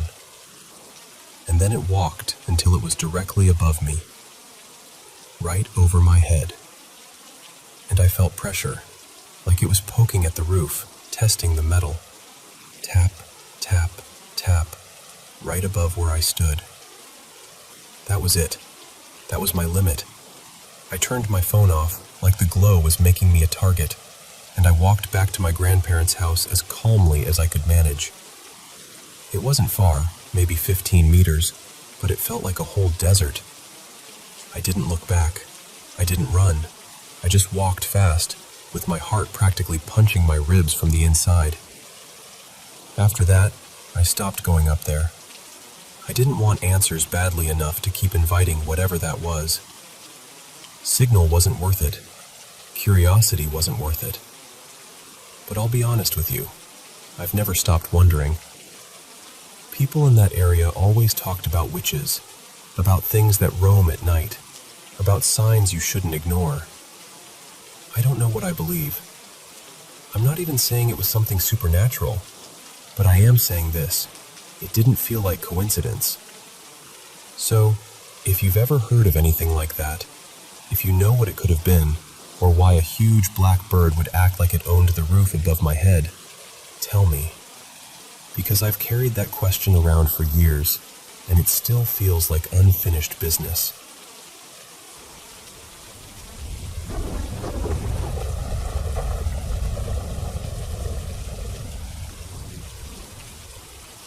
So, lately I've started feeling this really unsettling thing when I'm trying to sleep. Like I'm not alone. Like someone's watching me, even when the room is silent and still. This all kicked off a little before Christmas 2025, when I was staying at my grandpa's old place. It's one of those houses where people step inside and immediately say, "Yeah, something feels off." Everybody who's ever slept there has had some weird story or some heavy feeling they can't explain. The rumor in the family was that the previous owner's wife, Marianne, I think her name was, never really left. My grandma, Ingrid, always said she could feel her the most. She'd get tense the second she went anywhere near the upstairs, like the air got thicker. And Grandma would swear this presence had an attitude, like it was angry or annoyed that we were there. Even my sister, Tessa, who normally rolls her eyes at anything paranormal, went quiet one evening because she said she suddenly felt heavy and nauseous standing beside Grandma on the stairs. We actually laughed about it at the time. Not in a mean way, just like, okay, sure, haunted staircase, whatever. We brushed it off. That was earlier in the day. That night, I went to bed and fell asleep like normal, until I woke up out of nowhere. You know that weird kind of waking where your eyes open but your body still feels half stuck in sleep? The room was pitch black, and I had this instant, electric feeling of wrongness. Like something had been there before I even opened my eyes.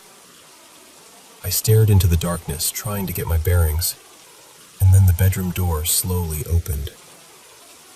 At first, I thought it was someone checking on me.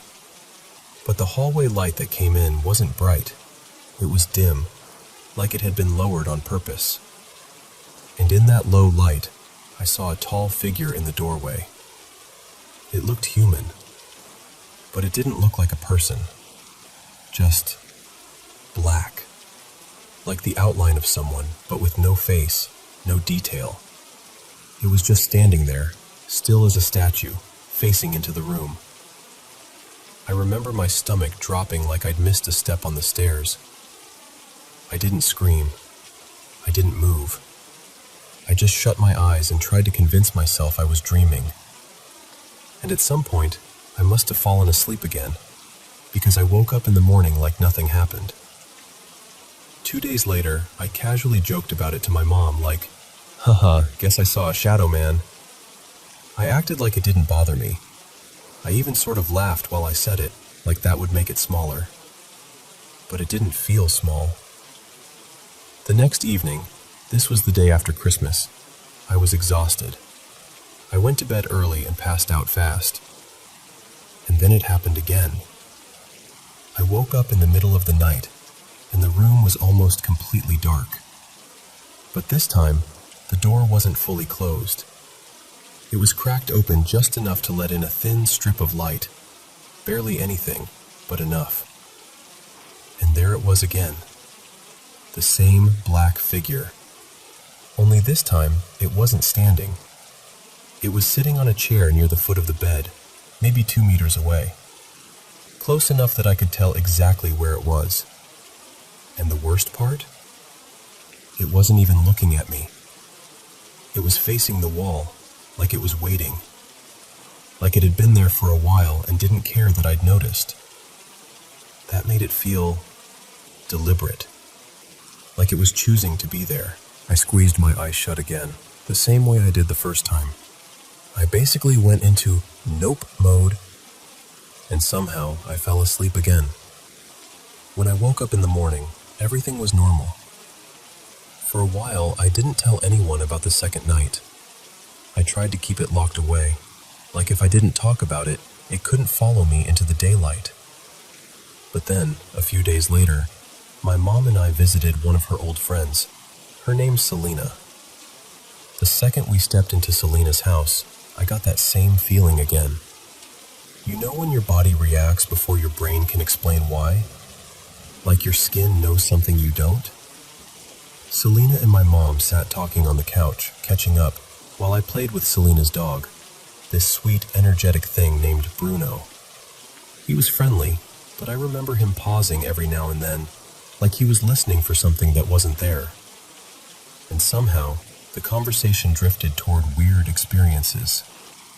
I don't even remember who brought it up first, but my mom mentioned what I'd told her, and I added a few details.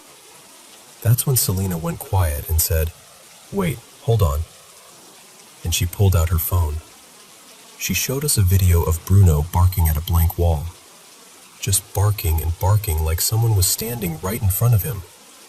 On the video, there was nothing. No shadows, no movement, no sound. Just the dog losing his mind at empty air. Then she showed us another video. She had this toy ball on a shelf. It was one of those motion sensor toys that lights up in different colors when it's touched. The shelf was high enough that the dog couldn't reach it, and nothing was near it. In the video, the ball starts flashing like it's being nudged, colors cycling like someone's tapping it. And the whole time I'm watching, I'm thinking, I knew something felt wrong the second I walked in here. My stomach was twisting.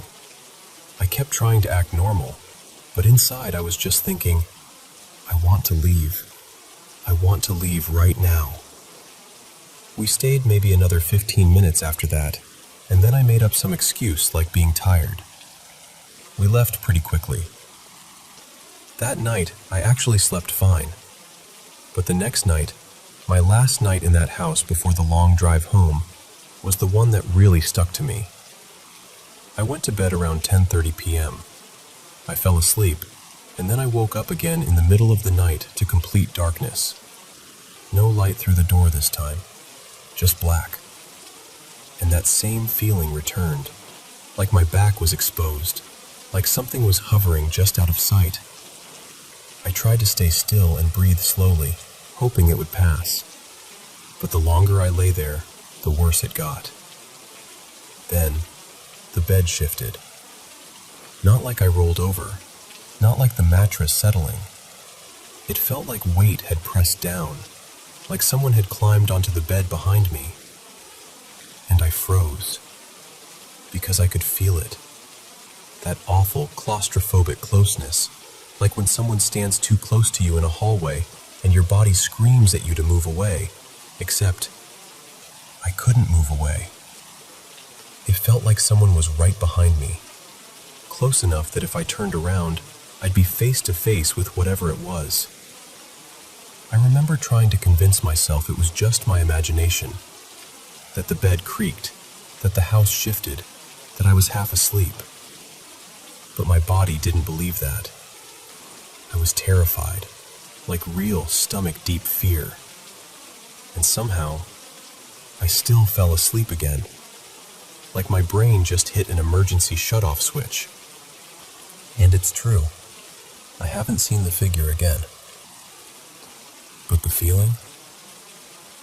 That lingering sense of being watched when I'm trying to sleep. It never fully went away. Even now, sometimes I'll be lying in bed in a perfectly normal room, in a perfectly normal house, and my body will suddenly react like it's back there again. Like something is standing just out of sight, waiting for me to open my eyes.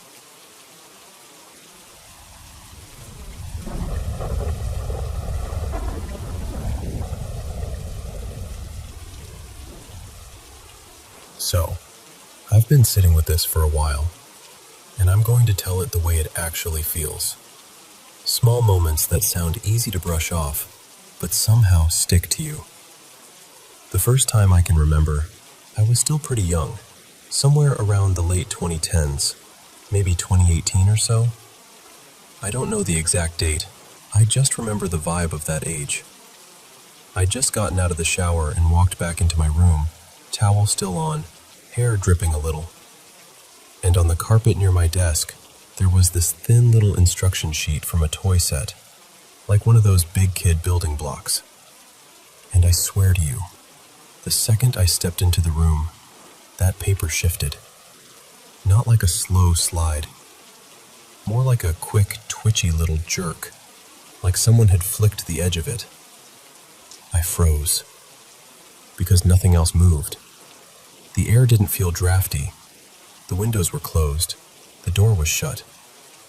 I even stood there staring at it like, okay, do it again. But it didn't. After that, it wasn't constant. It was more like occasional weirdness. My bedroom door would sometimes ease open on its own, even though I know I'd pulled it closed. Not violently, not like a horror movie. Just enough to make you look up and go, wait, what? And then, honestly, things went quiet for years. Like it all just stopped. Or at least, I stopped noticing anything. But then, more recently, maybe starting last year, little things came back, and it felt more frequent. A door that was definitely closed ending up slightly open. A light being on that I don't remember turning on. And the biggest part isn't even the doors or lights. It's this feeling that creeps in sometimes, like I'm not alone in the room. And I want to be really clear. I know how that sounds. I'm not saying I'm being haunted, and I'm not even claiming any of it is real in a supernatural way. I'm fully aware that stress, sleep, attention, lighting, anxiety, your brain can do a lot. But the feeling is specific. It's like there's something just behind me, close enough that if I turned too fast, I'd bump into it. I catch myself glancing over my shoulder for no reason. A couple of times, I've had these quick visual moments too. It's hard to describe. It wasn't a full shape or a person, just this split-second, milky blur, like a smudge passing through part of my vision. It happened a few times across different days, always super brief, like my eyes couldn't quite focus before it was gone. And every time, my brain immediately tries to explain it away. Floaters, light glare, tired eyes, whatever. But it still rattled me. And then there was this one moment that really got under my skin, because it didn't feel like it was only in my head. About a week ago, I was on a video call, FaceTime, with my partner Maya. I was sitting on my bed, phone propped up, just talking like normal. And at one point, I glanced at the screen, and in the camera view, behind me, there was this shape for a fraction of a second. It looked like a head, like something leaned in and then vanished. What makes all of this confusing is that it doesn't always happen when I'm primed for it.